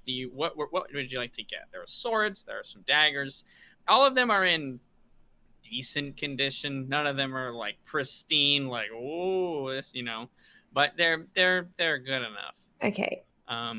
Whatever you'd like to grab. Okay, if there is a rapier or something similar, I would like that. And I would also like to see about arrows, because I know that there was a few orcs shooting arrows at targets.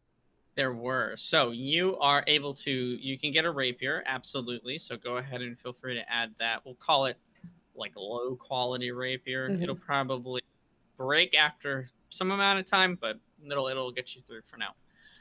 Yes, the arrows. That's kind of what your D20 was for. If you recall, when the orcs were coming to attack you guys, the archers were pulling out arrows from all the from the targets. They were pretty quick, apparently, as there is a single arrow that is on the floor next to one of the targets that you can grab. I'll take it. Absolutely. And you now have the scuffed rapier of shoddy craftsmanship. And the left behind arrow that they thought was kind of broken in half because of how crooked it is. Things could be worse, I say, as I reach into my small clothes, pull out my dwarven spoon, and then put it back. It is perfectly silver and very nice and shiny.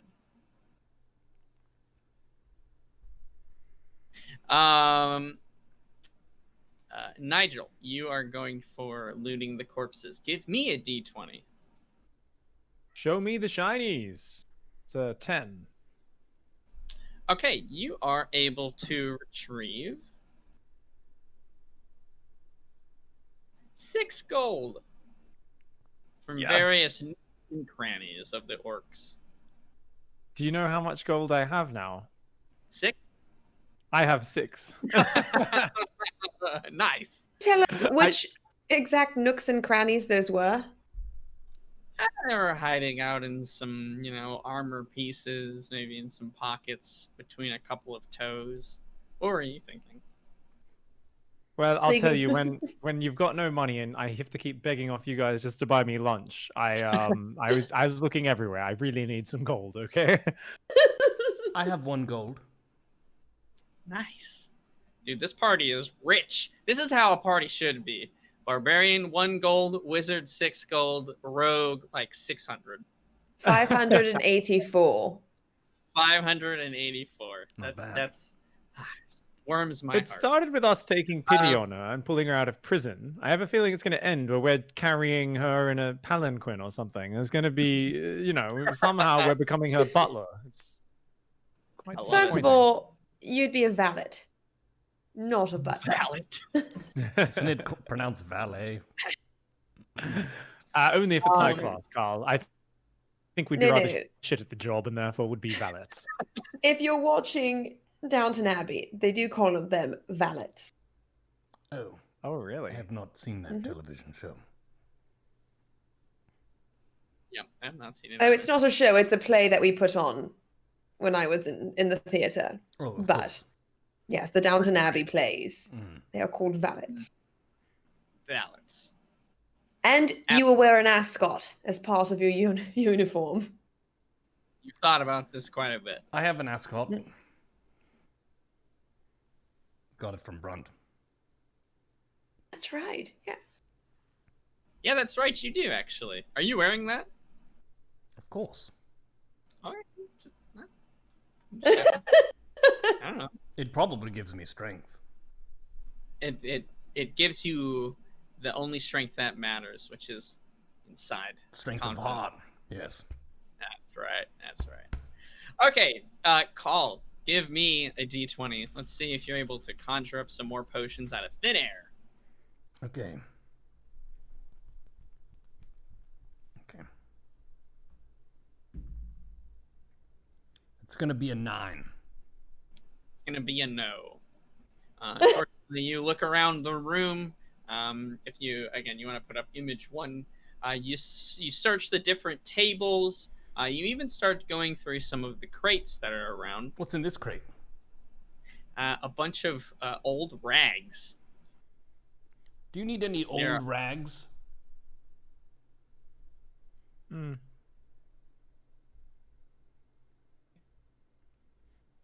I would like to take 2 rags. You can take 2 old rags. Those are yours. I added them to my inventory. Yeah, the crates, they kind of have just a bunch of junk in them that seem like, they have some purpose for the orcs. There are some that have just different shards and rusted bits of metal in them. That's probably looking to be fashioned into armor or something someday. All the crates kind of just have junk in them. You do notice as you're searching one of the crates, kind of in the top left of this scene here, you look behind you and you see that orc still sleeping on top of the trapdoor. Heavy sleeper. Yep, he's still there.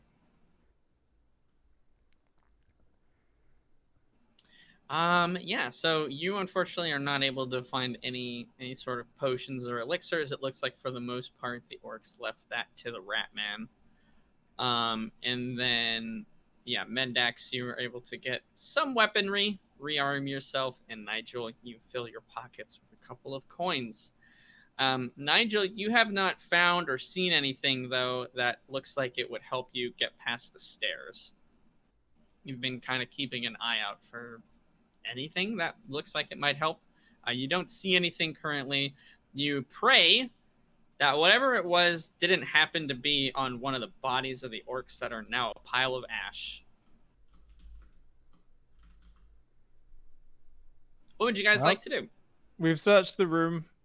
Let's forward ahead and forage further. Behind the crates, let us go and see what lies in that door. Okay. Carl in front. Sounds good.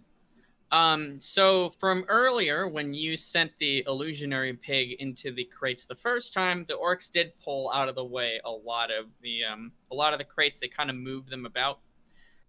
After maybe a further, we'll say 5 minutes or so of just kind of moving things around, some of these crates are pretty heavy. Again, they're just filled with like shards of metal in all sorts of kind of. It looks like there's one that's literally filled with rocks. Why the hell they have a crate filled with rocks, you can't figure it out. But after a few minutes, you guys are able to clear the way to the door. The door pushes into the room, and it doesn't appear to be locked. Then we will proceed into the room. Okay, sounds good. It's a wooden door in similar fashion to the one that was at the north. It's fairly, it's kind of a heavy wooden door. It's not really too ornate. It's pretty simple. Call, you open the door and push in slightly. It is stopped as if it's hit something on the other side. Maybe you've been able to move the door maybe about 3 inches before it got stopped.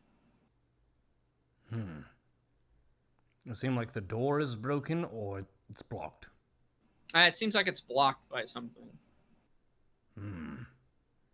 Could I try pushing, just gently applying some strength? Sure. So when you say gently applying some strength, what are you trying to push whatever it is out of the way? I'm trying to push the door hard, yes. So if there was, say, a bag or something in the way, and I push the door, it might just push that too. Absolutely. Go ahead and give me a strength check. 11 plus 3 is 14. All right, you are unable to dislodge the door or whatever is behind it, rather, from blocking it. It seems like whatever is blocking it is quite heavy, and from kind of how you're pushing the door up against it, moving it back and forth to kind of knock whatever it is out of the way, you can tell that it's probably stone or metal of some sort, just based on the way that the door is hitting it. It's not like a sack of sand or something that they might have. You do feel the door from your strength. What you got, a 14? It kind of starts to bend a little bit before it seems like the thing is going to move. Should we all bend our backs into it? Me and Mendax could try as well. We can just push as hard as we can. Sure. Yeah, certainly can. You both can assist Call in pushing the door. So is the goal to break the door down or push whatever it is out of the way? I would say push it, but if it breaks in the process, that's fine. Okay. Go ahead, Call. Give me another strength check, and we will have Mendax and Nigel assisting. So you guys are all kind of pushing on this door, but Call is sort of center mass, trying to get the most leverage. 6 plus 3 is 9. Okay. That would be +2 from Mendax and +2 from Nigel as well. Similar results, even with your combined strength, you guys are unable to get whatever is blocking the entrance out of the way. The door, again, kind of, you hear it creak a little bit. It doesn't snap. It doesn't break, but you can feel it bend a little bit.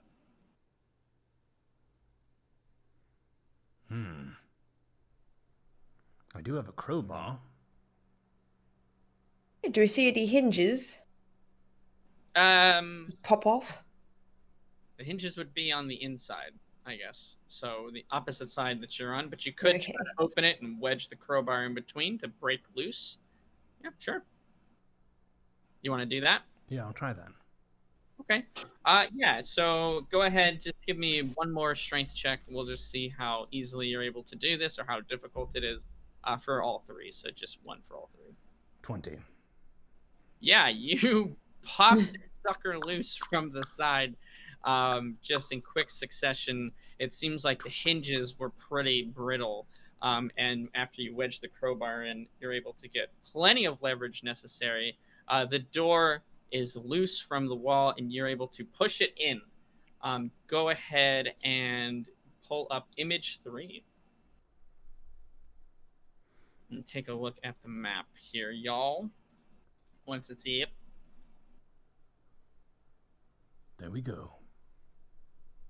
Okay. You find that what was in front of the door was actually a crumbled and broken statue. So quite a large, heavy stone statue.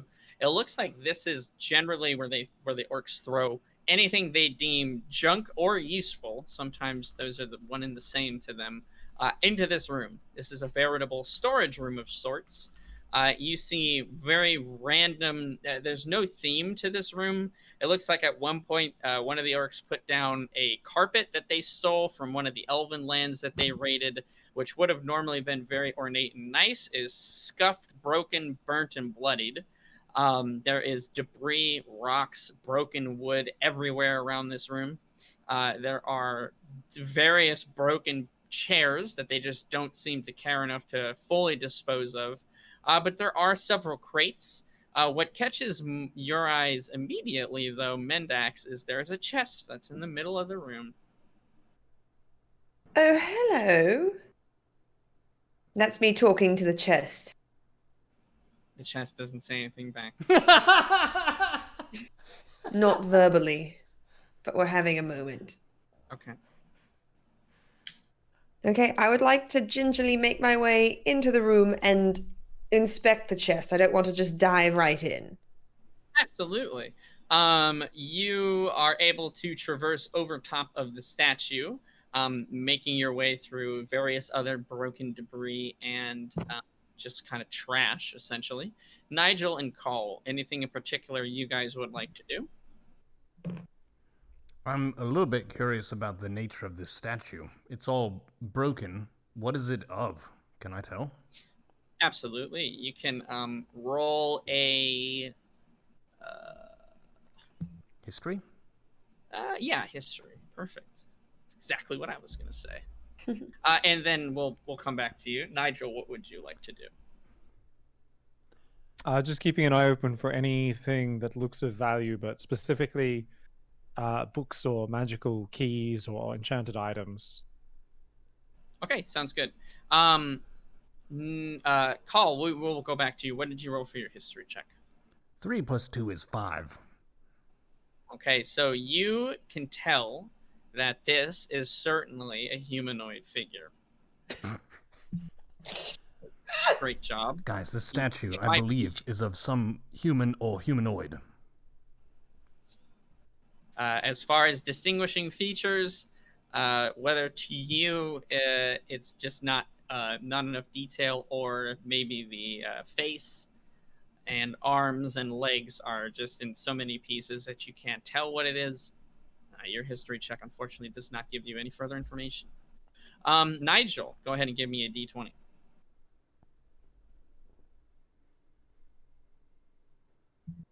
Nine. 9. We're You do. doing just a D20, right? No, it's not just a investigation or anything, yeah? Nope, just a straight d20. It's kind of luck is the way it's like my hidden stat of the game. You do find books. There are actually quite a number of them. You can see in the south kind of middle of the room there is what looks to be a broken bookshelf. You sift through various tomes and volumes. Some of them are legible, but most of them have been damaged beyond repair, and you can't really make out what it is. Some of the tomes, they look to be just, some of them are just random novels. Some of them you've read before. Some of them you haven't heard of. But none of them seem altogether too valuable. Okay. Alrighty. Mendax, go ahead and give me a... What would be the best? I don't think investigation is right. No, it would be perception, I think. Give me a perception. Okay. Damn. What are you looking for anything in particular, or are you just like... I'm just trying to see if it's booby-trapped in any way, if I can tell. Okay, yeah, sure. Yeah, give me a perception. I got a 4 + 1, so a 5. Very nice. You feel very confident that this chest is not trapped. Okay. I thought you were going to say, you can tell that it's a chest. No, it is certainly a chest. You can definitely, you know that. But you feel extremely confident there are no traps on this chest. Okay, then I would like to see if I can open it to see if it's unlocked just by chance, and if not, then I would like to try to pick the lock. Absolutely. You go for the hinge. So you move the to open the chest here, and it is unlocked indeed.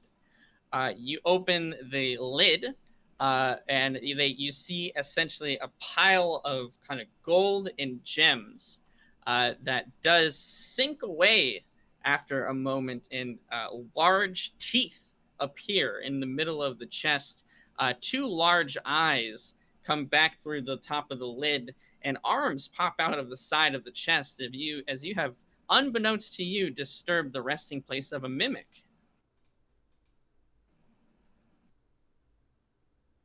Can I slam the lid back down? No, it is a living creature, and the lid has kind of come back down. It has taken on a more fleshy appearance than its guise as a chest. It will attack you as you are surprised by this. So it reaches out with its arms and tries to bite you with one of its many sharp teeth that are kind of inside the chest itself. So what is your armor class? 15. right, let's see if it's able to. Don't you hit you? dare, you mimic little shit. Oh, absolutely. And it will do.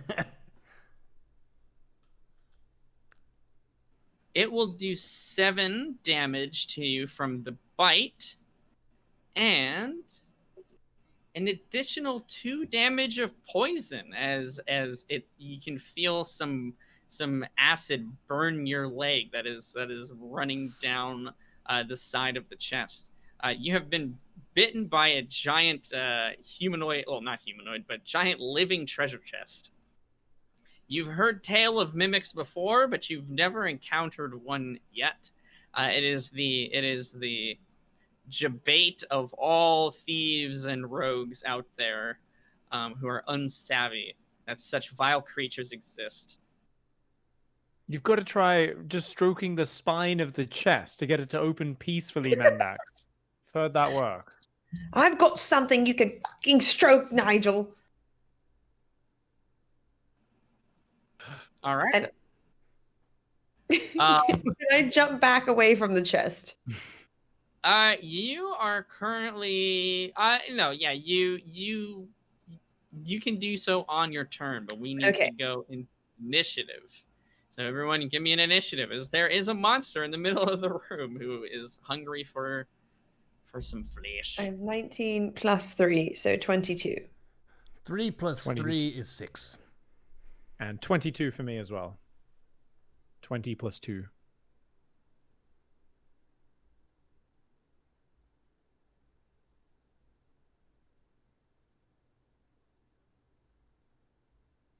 Right. Let me sort this correctly.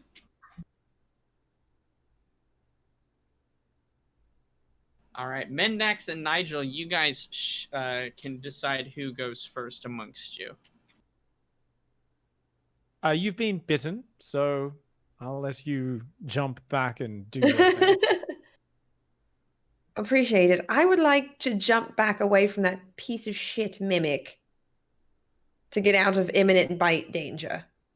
Sure, you can use your bonus action to disengage, so you won't take reaction a hit. Yeah, absolutely, that works. Anything else you'd like to do? I'd like to draw my bow and arrow. Okay, yeah, you're able to do that as well. That would be your movement action.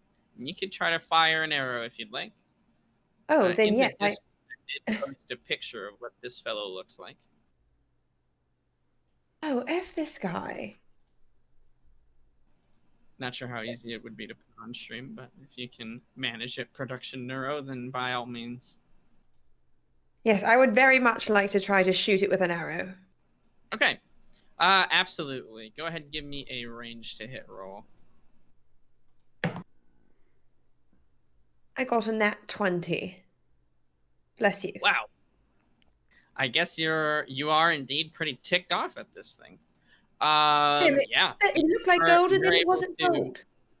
You are able to land an arrow straight in the maw of this creature. What would go ahead and give me a damage roll. I've got to figure out. Just give me a regular damage roll here. A regular damage roll? I don't. Oh, don't even. It'll you crit, but you get a full damage attack, and then you get a another damage attack on there. So basically, you get essentially 2 instances of damage. One of them is maxed out, and the other one you roll for. Okay. I'm just trying to figure out which die I roll for that, because my bow and arrows are apparently not showing up on my... Let's see. Okay, because I don't think you added them back. You didn't lose your bow, did you? No, I never lost my bow. Okay. I'm pretty certain it was a D6. Oh, short bow, there it is. Okay. Yeah. I've got it added back. Okay, so yes, 1d6 plus 3. Okay, yeah, go ahead and give me that roll. So 5 plus 3 is an 8. Okay, and it will do an additional 9 damage as well. So that'll be a total of 17. Nice. All right, yes. So you land an arrow again, right in sort of the maw, the mouth of this creature. So there is now an arrow that's sort of sticking out of one of the sides of the hinges of the chest as it tries to move itself forward. Nigel, you're up next, though. Chests are made of wood. This thing looks like a chest. I'm gonna light it on fire. All right, So- let's see it. As always, firebolt. And I think I just roll a spell attack, isn't it? Yeah, ranged spell attack. Yep. It's been a while. 6. So 6 plus 5, 11. That is unfortunately not going to be enough. It's not that it necessarily dodged out of the way, but it looks like it caught one of the metallic corners and sort of deflected slightly. So unfortunately, no damage on that one. Anything else you'd like to? Just back away, make sure I'm the furthest from it. Okay. Absolutely. Call, you are towards the sort of entrance of the room. You're about 15 feet away from it. What would you like to do? I would like to step forth and then whack it with my scythe. Okay, absolutely. How close do you want to get? Right up next to it? Or you want to stay out of reach? Or I mean, I've got 10 reach, so I could get within reach and then whack it. sounds good. So you move a little bit forward, and then you will do a whack. Go ahead and give me a to hit roll. It's going to be 3 plus 5.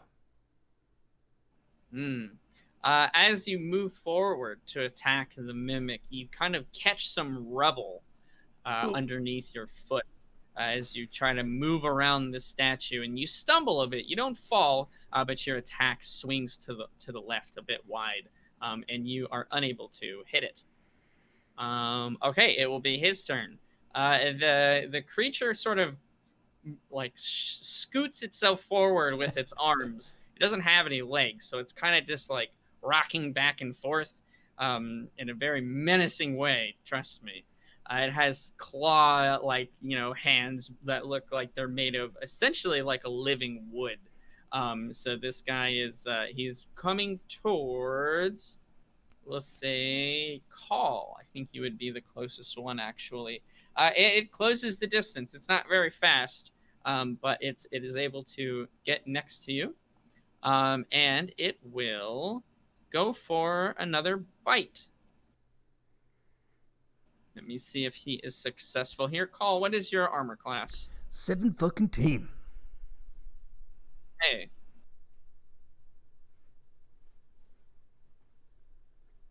Oof, 17 it may be, but this the bite from this creature is quite sharp.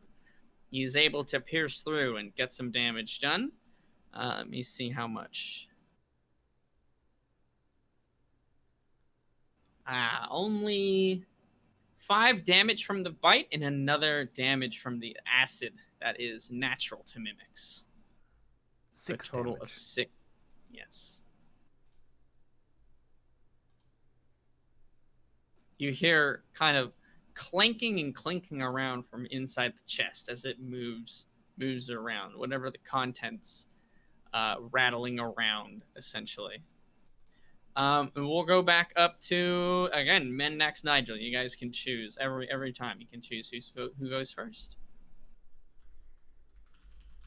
Well, sure. I'll take a turn this time then. Okay. I will aim straight and true.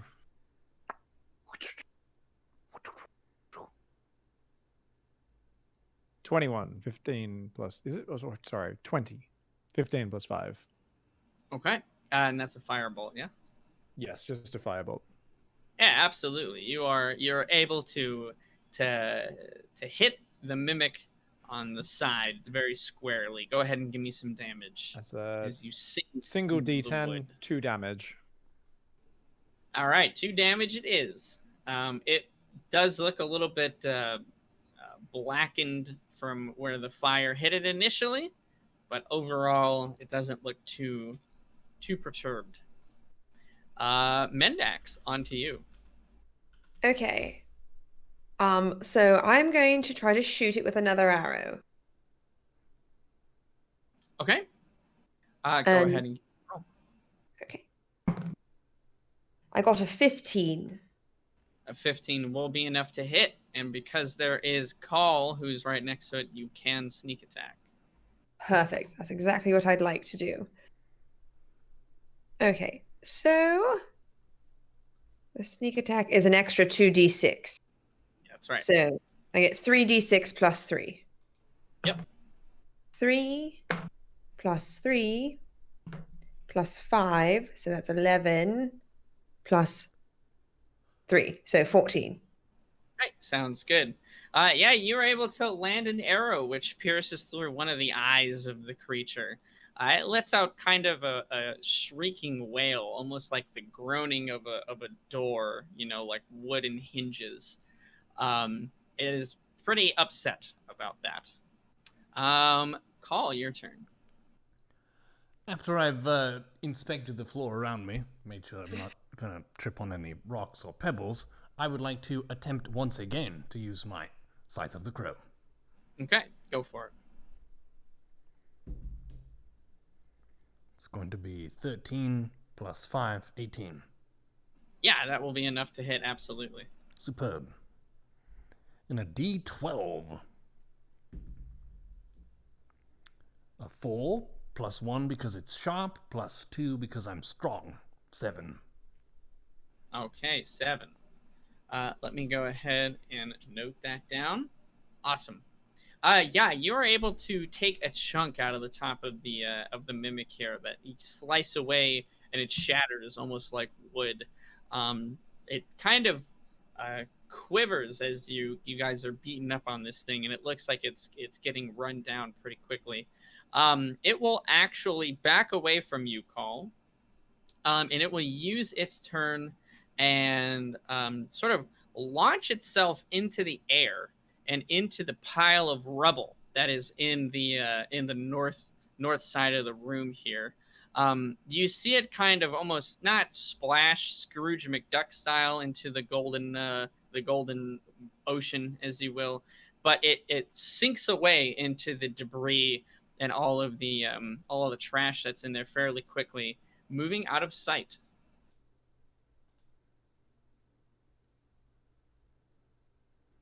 Oh, did it surrender? It is hiding from you. So it is trying to get away from you, as it is losing. But yeah, that will be up to Mendax, actually. I mean, I don't think it wants any more, but I don't know much about mimics. Can they change appearance once, like change appearance again? Nigel, do you know? I believe they can polymorph themselves into just about any object, if memory serves. Yep. I mean, I feel That is fairly low knowledge, but if you would like to give me an arcana here, we can go for that.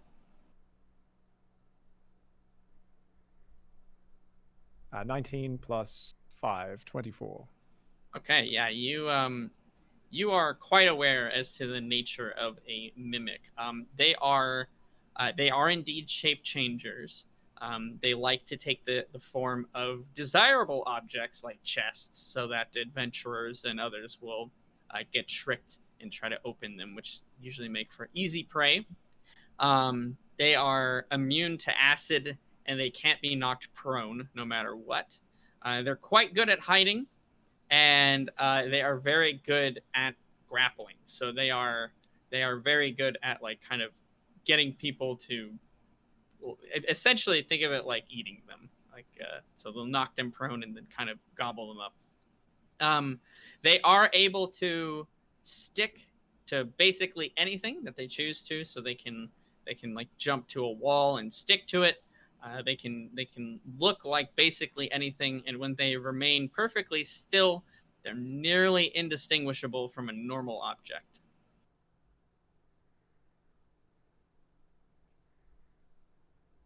I think the best way to find it is to sort through everything in that corner and to break them.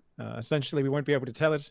I'm not sure how much it can adjust its size or form, but it could be sticking to the wall, could be just about anything. If we sort through every piece of furniture, we give a good slice with the scythe, it'll be forced to try and defend itself and show its form again. I have a question. Yeah. Do we need to kill it? I was asking Mendax and Nigel. That's the question. Do we need to? I mean, I feel like we need to search this room, and at any point it could pop out and try to bite us. If we had Yes. already searched the room thoroughly, I would say no. But at this point, I feel like our best bet is to maybe either do what Nigel said or just try to burn that pile.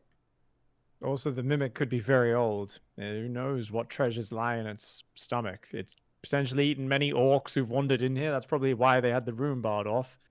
Goblins, adventurers, who knows? It could have magical items. It could have a key to get up that enchanted stairway. Yeah, we've got to search this room. It's really kind of the last chance we have of finding a way through without going back to the entrance that we'd initially snuck through. So I think sort through the objects one at a time and smash and break them methodically.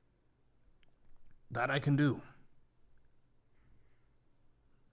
Okay, so the plan is to just grab, I mean, it can look like basically anything to your knowledge, Nigel, even down to, you know, a table leg if it really wanted to.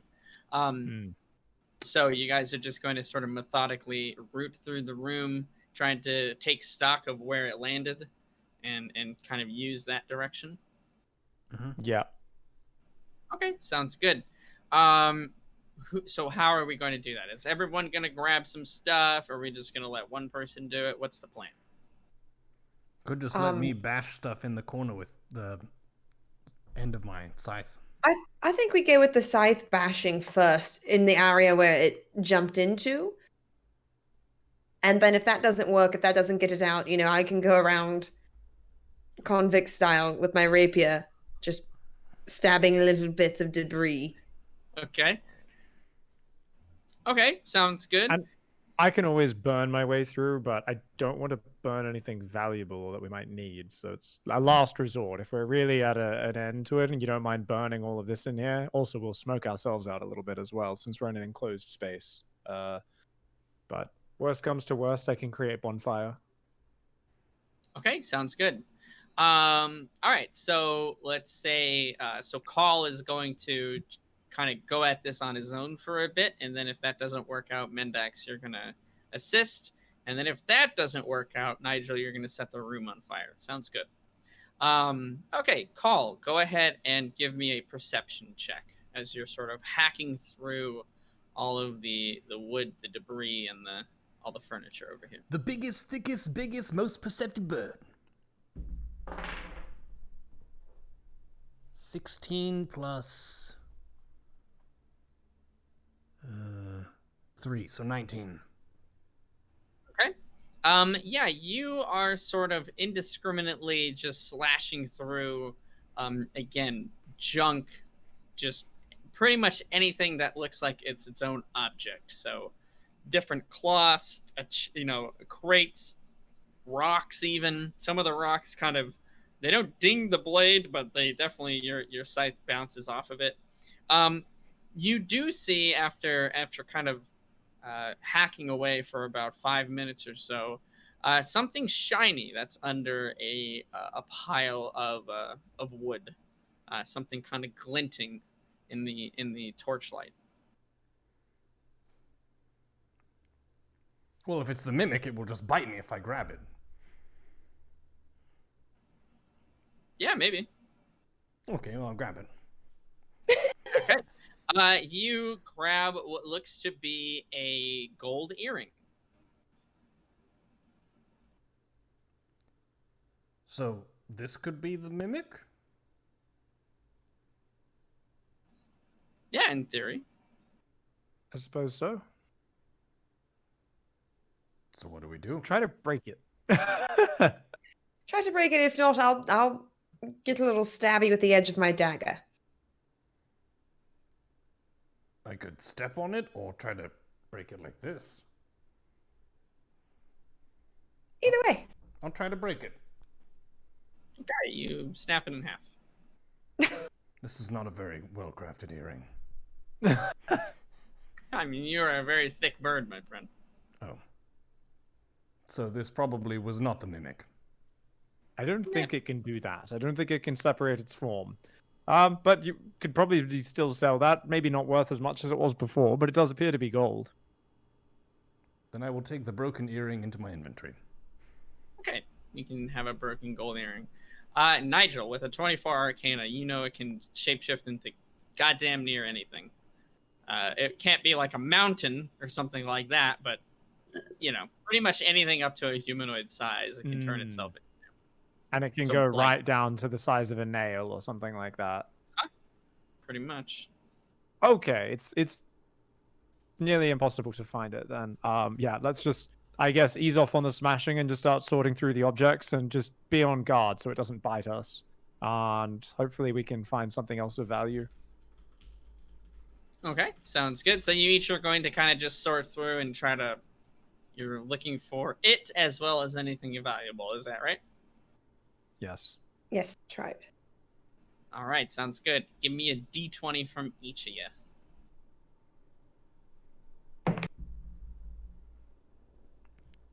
I've got an 11. Okay, an 11, 13. okay. A 13 from Nigel, and Call, what did you get? 6. 6, okay. Mendax, you search through, and you're after about, we'll say about 5-10 minutes or so. You each are you're breaking down the north kind of east section of this room into just 3 sections. Each of you can kind of go about it that way. After some searching, the only thing that's caught your eye is it's sort of like a ringlet, like a bracelet, basically. It looks like it's a fairly simple one made of copper. So you reach out to grab that. Nigel, as you search through your section of the room, the only thing that really stands out to you, what did you roll again? 13. 13. Okay. You see after, again, about 5 to 10 minutes of searching, a silver ring that falls off of kind of some of the debris that you're sorting through. It looks like it falls out of a random pouch that had some clothes in it. So you reach out to grab that. And Call, as you're searching through your section, what did you get again? 6. Okay, a 6. As you search through your section, the only thing that looks of any interest at all, it was basically all broken wood, is a rusty nail. So you reach out to grab that. And as each of you kind of are reaching for the various items, Call, the rusty nail suddenly springs back into form of a treasure chest with that kind of gaping maw and mouth, and it bites your hand. What is your armor class? 7 fucking teen. Let me see if we can make something happen. Yes. Catching you by surprise, it bites your hand. Ow. And it deals. Ooh. Total of 6 damage from the bite and 3 damage from the poison, from the acid. Ooh. Ow. 9 damage inflicted on you as it leaves a nasty bite on your hand. But the mimic has revealed itself once again, and it has lashed out at Nigel, or at Call rather. We can start with you, Call, and kind of go in order that way. So back up to Mendax and then Nigel after. I would like to seek revenge and hit it with my scythe. Okay, sounds good. Go ahead and give me a 2-hit roll. 14 plus 5 is 19. That'll hit. Give me a damage roll. The one with 12 sides is the d12? That's the d12. Okay. I got a 1. Plus 2 because I'm strong is 3, plus another 1 because it's sharp, so 4. I think it's plus 3 because you're strong, and then plus 1 because it's sharp. So 5. Oh, okay. One more. That's good. All right. Yeah, you were able to, you kind of stick the scythe into the top of the chest with a clunk, as if you're stabbing a wooden table. And you're able to pierce the wood. Moving over to Mendax, what would you like to do? I would like to shoot it with another arrow, please. Sure, absolutely. Quickly, you react to your bird friend, kind of shouting out in pain as it gets bit by this giant monstrosity. So go ahead and give me a hit roll. And I got a 16 plus 5, so. Right, that'll certainly hit. And it is within 5 feet of call, so that'll be another sneak attack from me. Okay, 3d6 plus 3, so 6, 7, 8, plus 5 is 13, plus 3 is 16. All right, nicely done. How would you like to kill the mimic? It is dispatched. Ooh, I mean, I would definitely like to shoot it right in its open maw again, because I don't think there's a crotch that I can aim for, so. Not from what you can tell. You're not very versed in the anatomy of a treasure chest, but from what you can see, the most sensitive, critical part to this is its mouth. So you aim an arrow once again into the dark unknown that is the maw of a mimic, and you sink one through easily as it is in process of jumping back after biting Call's hand. The arrow sinks in almost with a gulp, and it pierces through the other side very quickly, sticking out about halfway. The mimic starts to shudder and almost shake a little bit as its eyes kind of roll back into its wooden head, and its teeth retract slightly. The hinge of it sort of fully opens back all the way, and the treasure, as it would be, rises back up to the top. The mimic is no more. My poor little mimic. Wayfarers being mean to you, little buddy. That mimic. He dealt like 15 damage to me. I know, he did more damage than 6 orcs and a fire element. That's true. I mean, you guys were very prepared for the orcs, so it just seems, maybe surprised at how we deal damage. Yes, the mimic is no more. Call, you kind of quickly wrap your hand and stop the bleeding, so that you don't take any more damage. And yeah, you guys are out of combat, free and clear to proceed as needed.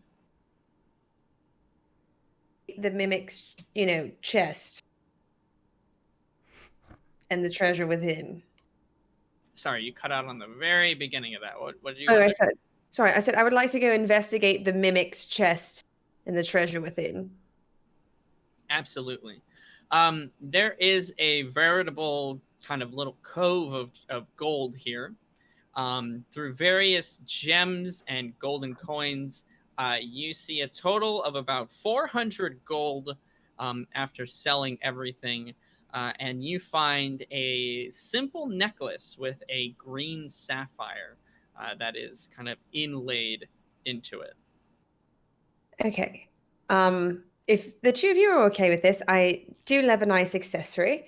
So I have plenty of gold. I think the two of you split the gold, and I'll just take the necklace. Suits me fine. Fair. I have no use for a necklace. Unless it has Nigel, give me an arcana.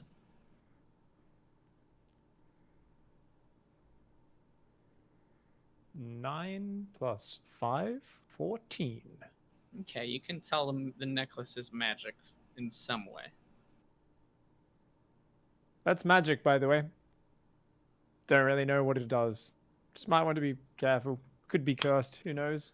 Could also give you superpowers. Could turn you into a mimic. Just a heads up. It's probably worth 4 times the gold.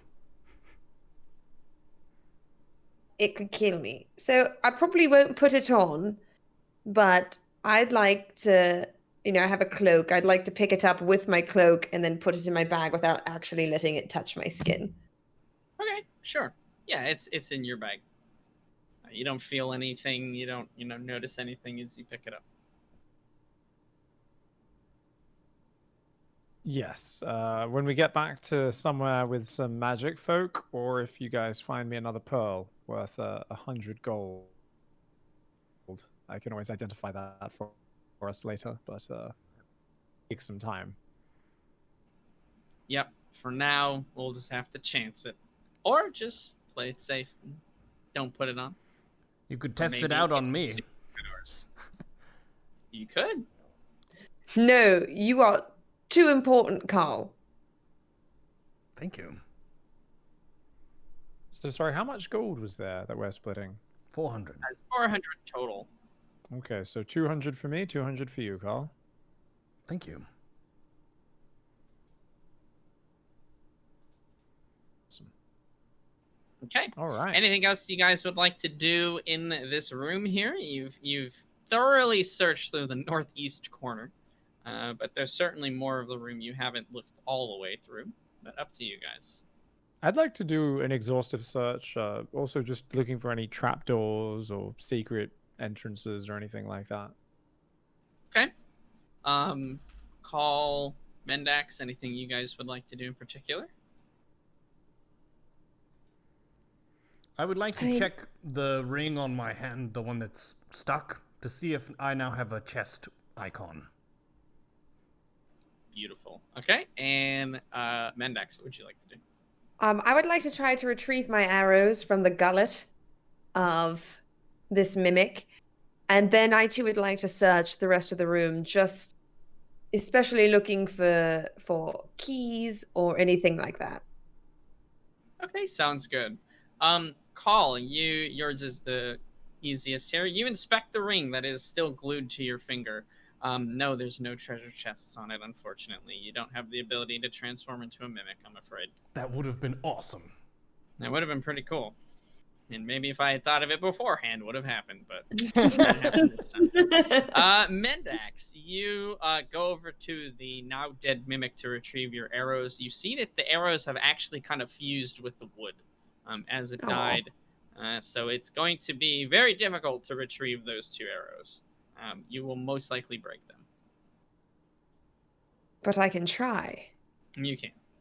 Okay, well, I might as well try, because otherwise I still don't have them. Okay, give me 2d20. A 2 and a 2. Okay, they snap in half. God damn it. Awesome. Nigel, give me let's see. I always want to use investigation and then I read it again. No, actually, that one will work here. Give me an investigation roll. Let's see, 13 plus 5, 18. Okay, so you are searching around for any, false doors, loose stones, secret passageways. Looking things of under that the sort. under the elven carpet, that sort of Yeah, thing. yeah, and you pull back the carpet, try to see if there's anything there, anything that would signify sort of a magically hidden area. You find nothing, though, in this room. Nothing to... No hideaways, unfortunately. Damn it. I really hope any sort of magical key was not on those orcs that got melted. Yes. Is there anything else that we want to do in here, guys? I don't think so, not for me. But we found one thing that is magic. We could always try going up the other staircase now with this necklace. That's true. Certainly. I'm rather injured. I might have a healing potion. Oh, yes, I should probably talk with Goop. Okay, Because I'm sounds at 6 good. out of 23 right now. Oh. I'm at I'm at 13 yes. out of 48. Oof. So, Call has taken a beating. yes, I was hoping that we could potentially weather our way through and save Goop and try to get him in a time of need to show us what his other spell was. But right now, I think survival is of the utmost importance. So, I guess, do you have any healing potions, Carl? I do have one potion of greater healing. Let me see. I think I've used all the regular ones. I can give Yeah, I think you're down Mendax to that. No, I have one Goop regular. heal then. I have one regular healing potion and one greater. I used the 2 that we found. Oh, okay. Okay, you sounds want good. to What save would you guys Goop- like to use up? I mean, I don't want to start claiming your potions, Carl, but if we want to try to save Goop, he could do the greater potion, and I could try the lesser potion, the regular potion, and we could save Goop if we need him. I don't think Goop will be able to max out his healing right now anyway. So with how wounded you both are, I don't think he'll be able to patch either of you to full. So perhaps use... I can't quite recall how much Goop healed us for the last few times.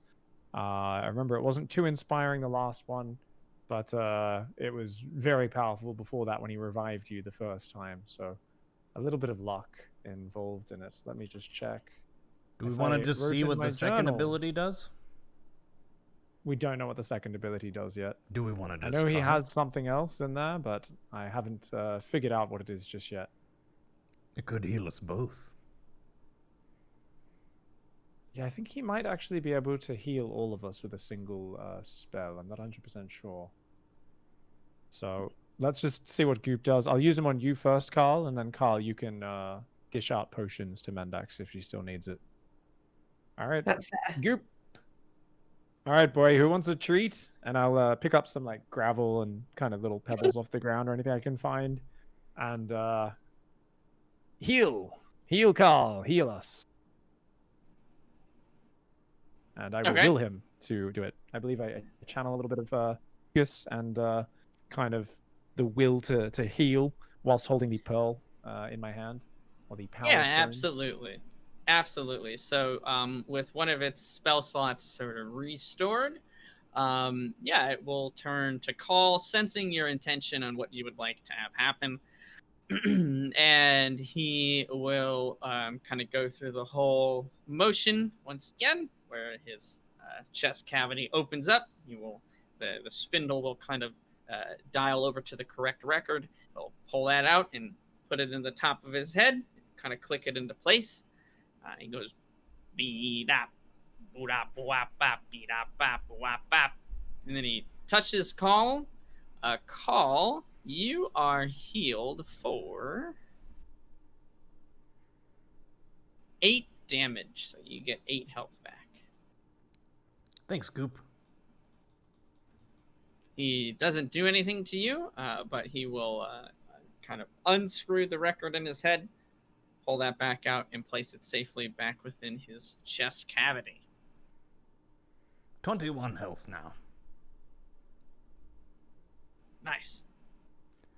All right. Do you want the get into those potions before things get dicey? Then. Do you want the greater potion or the regular potion? Greater. It would do more good with you since you tend to take more damage. How much can regular potions heal? 2d4 plus 2. 2d4 plus 2. So at best, if I was, I would get plus 10, which would get me to 16 out of 23. Yes. Okay, I say let's go for it. Let's just give me the smaller one. We'll save the larger one in case we need it again, or, you need it. Okay, I have removed it from my inventory. Okay. Go ahead and give me 2d4. Let's see what you get. A 4. That's promising. And a 2. Okay, so 6 from the roll plus 2, so 8 total. We got the same amount of healing. Not too shabby. All right, I'm at 14 out of 23 now. So not perfect, but Okay. much better. Sounds good. Are you guys using that last one that you have, the greater, or are you going to save it for now? What's the amount on that one? Double. So 4d4 plus 4. So Max of 20. that still wouldn't cap me out, so I figure I may as well. Sure, go for it. 4d4 plus 4. You got it. 2. 4. So 4 total. 8 total. 9 total. So 13. 13. You heal up for 13 more. So between Goop and the Greater Healing Potion, you have healed 21. 34 of 48. I'm feeling okay. Not too shabby.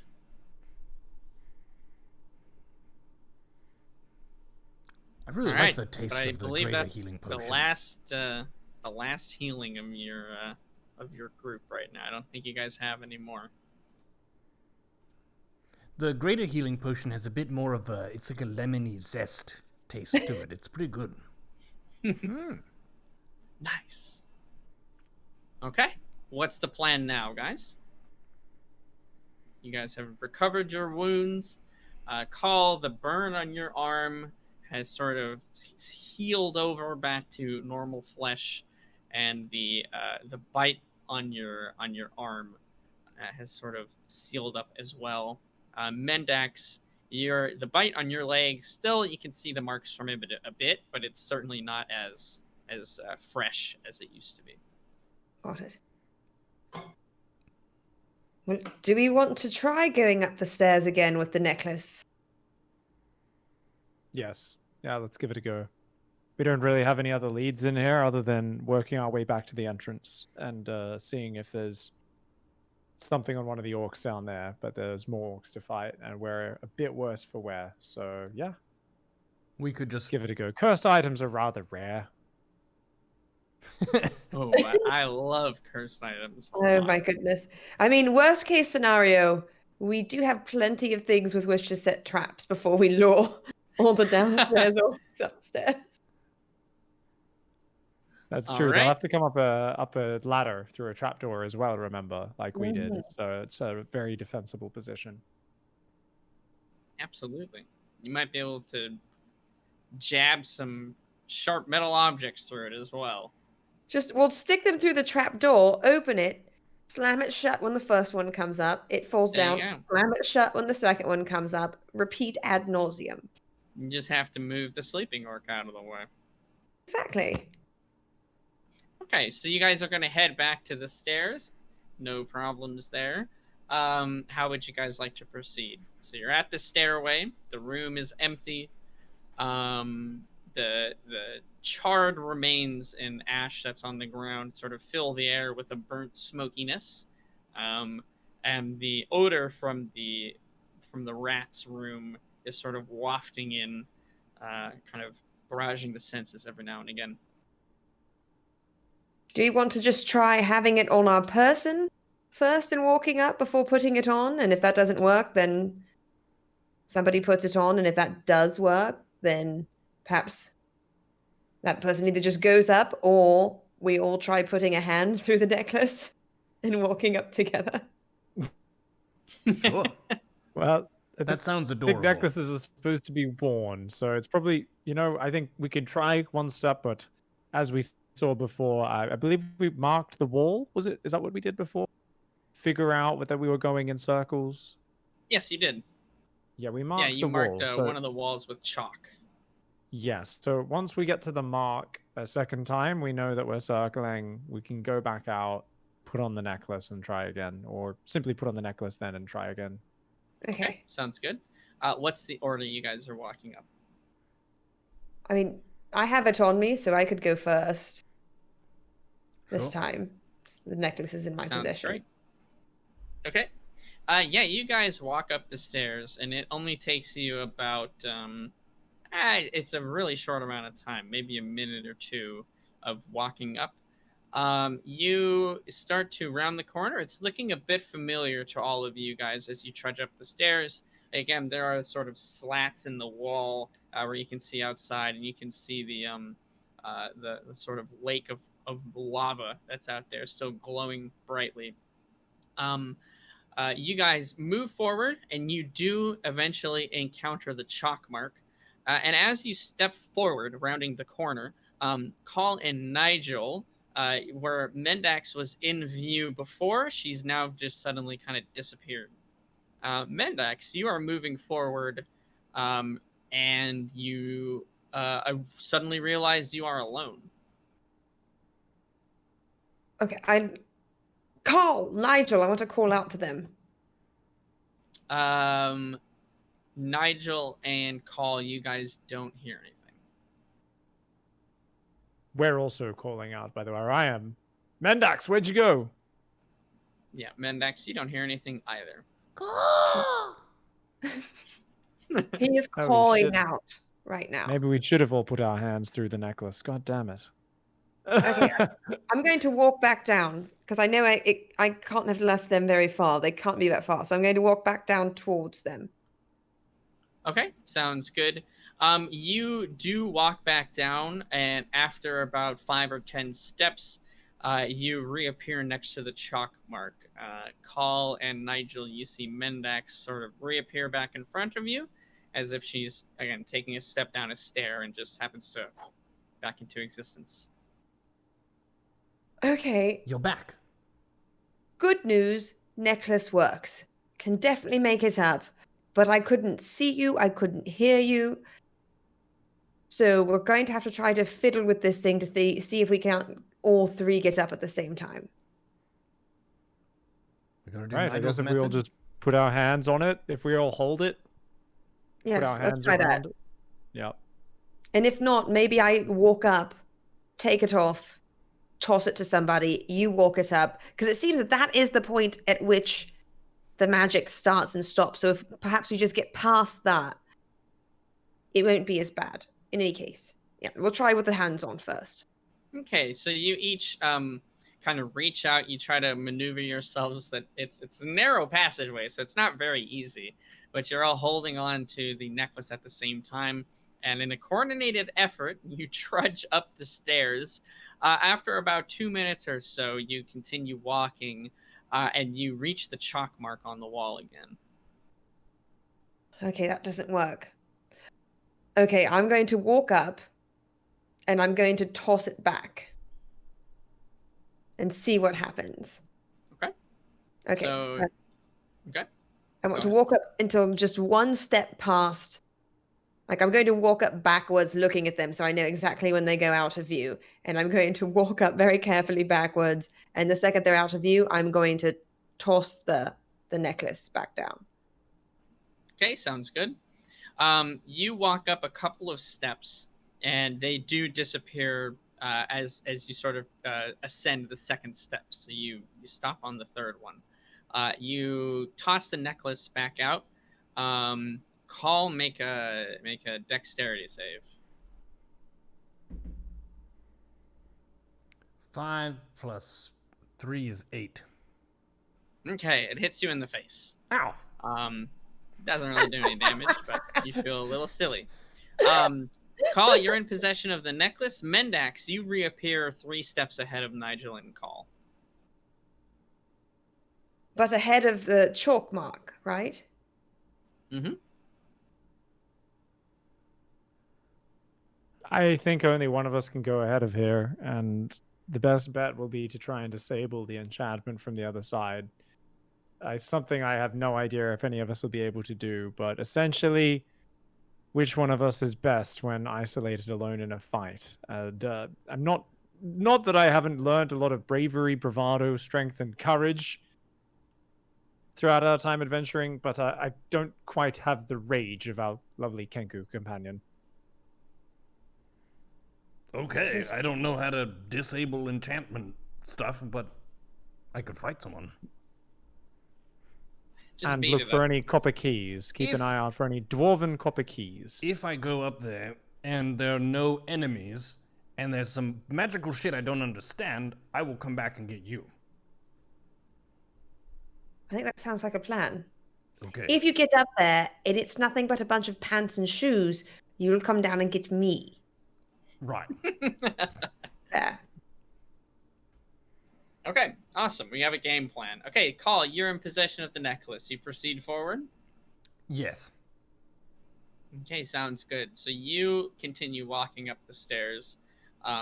passing by Mendax, and as you do so, you sort of disappear from sight, vanishing. You move up the stairs, and it definitely is not. I mean, it's all pretty similar, right? But you can tell. Oh yeah, okay. I don't recognize this as much. You guys have actually walked up this same set of stairs probably around 40 or 50 times now. So you're getting used to all of the what that one section looks like. Colin, you walk up for probably about another 4 minutes or so, and you do reach a doorway. Again, it's another wooden door, but in the stones, sort of around the frame of it, there is various runes carved in that you have no idea what they mean. But I do speak Infernal. Okay, are you gonna speak Infernal? Yes. Okay, go for it. What do you want to say?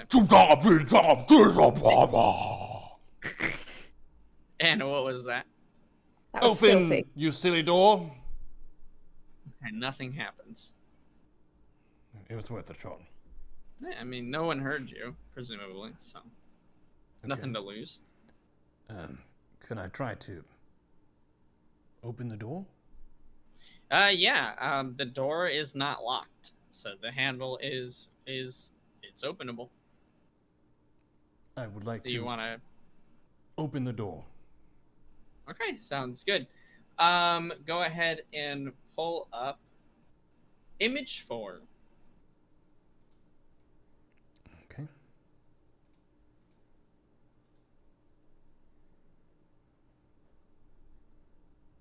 Whoa. All right, so you're hit by a wave of heat and really nice smelling food that's cooking in the kitchen of the Dark Tower. You see very quickly there is a giant sort of pit of what looks to be magma that they've pulled from the lake that is roasting a sort of massive giant pig. There are different spices and dried kind of meats and sausages that are kind of strung around the room. On one of the tables on the east side, there are a lot of different varieties of fruit and vegetables, mushrooms, and all sorts of different foliage. There are crates and barrels. There are dishes all around, and it looks like the floor of the room has been burnt by something. All around the edge of the lava kind of square, there are different pans and pots that are boiling away and cooking various different items. And you see in the corner of the room a very large humanoid pig that is chopping something up on one of the tables.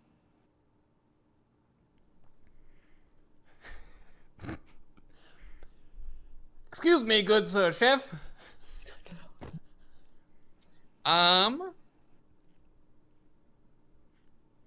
The pig will kind of put its head in the air and kind of sniff around a bit and go back to what it was doing. It's wearing an apron and it has a chef's hat on. I would like to think to myself, I messed this up in the past. I like to think that cooks are nice people. Didn't work out so well last time. But they did send me up here to fight if need be.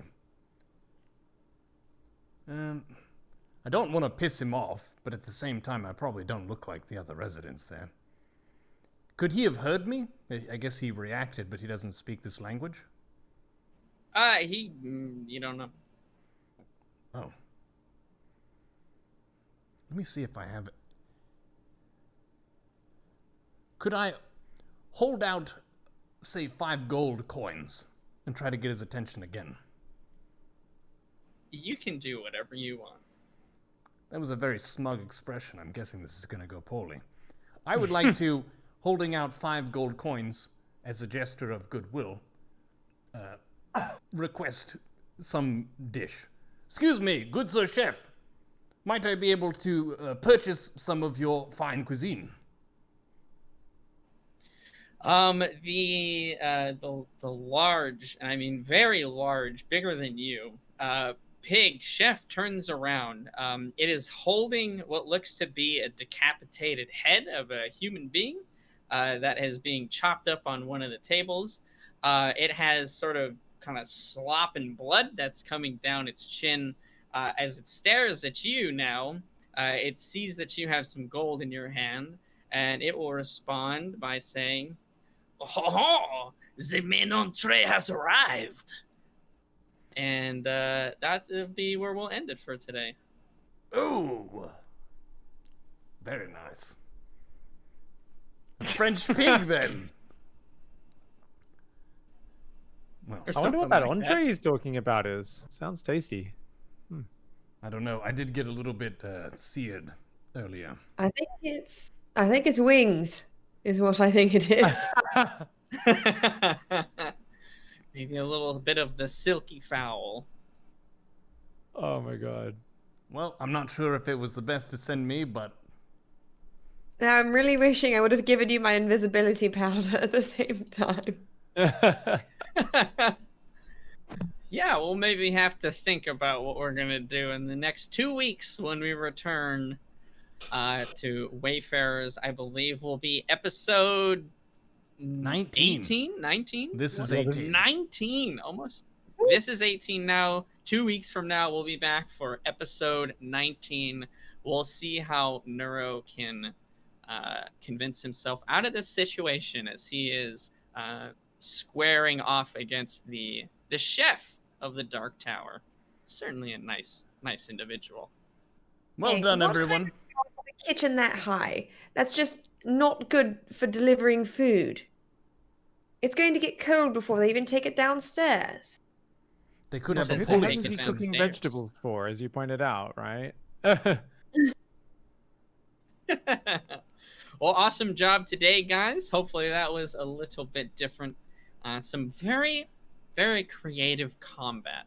I think you guys pulled out all the stops and had a fun encounter with one of the most classic D&D monsters ever since, I think, even the first edition, the Mimic.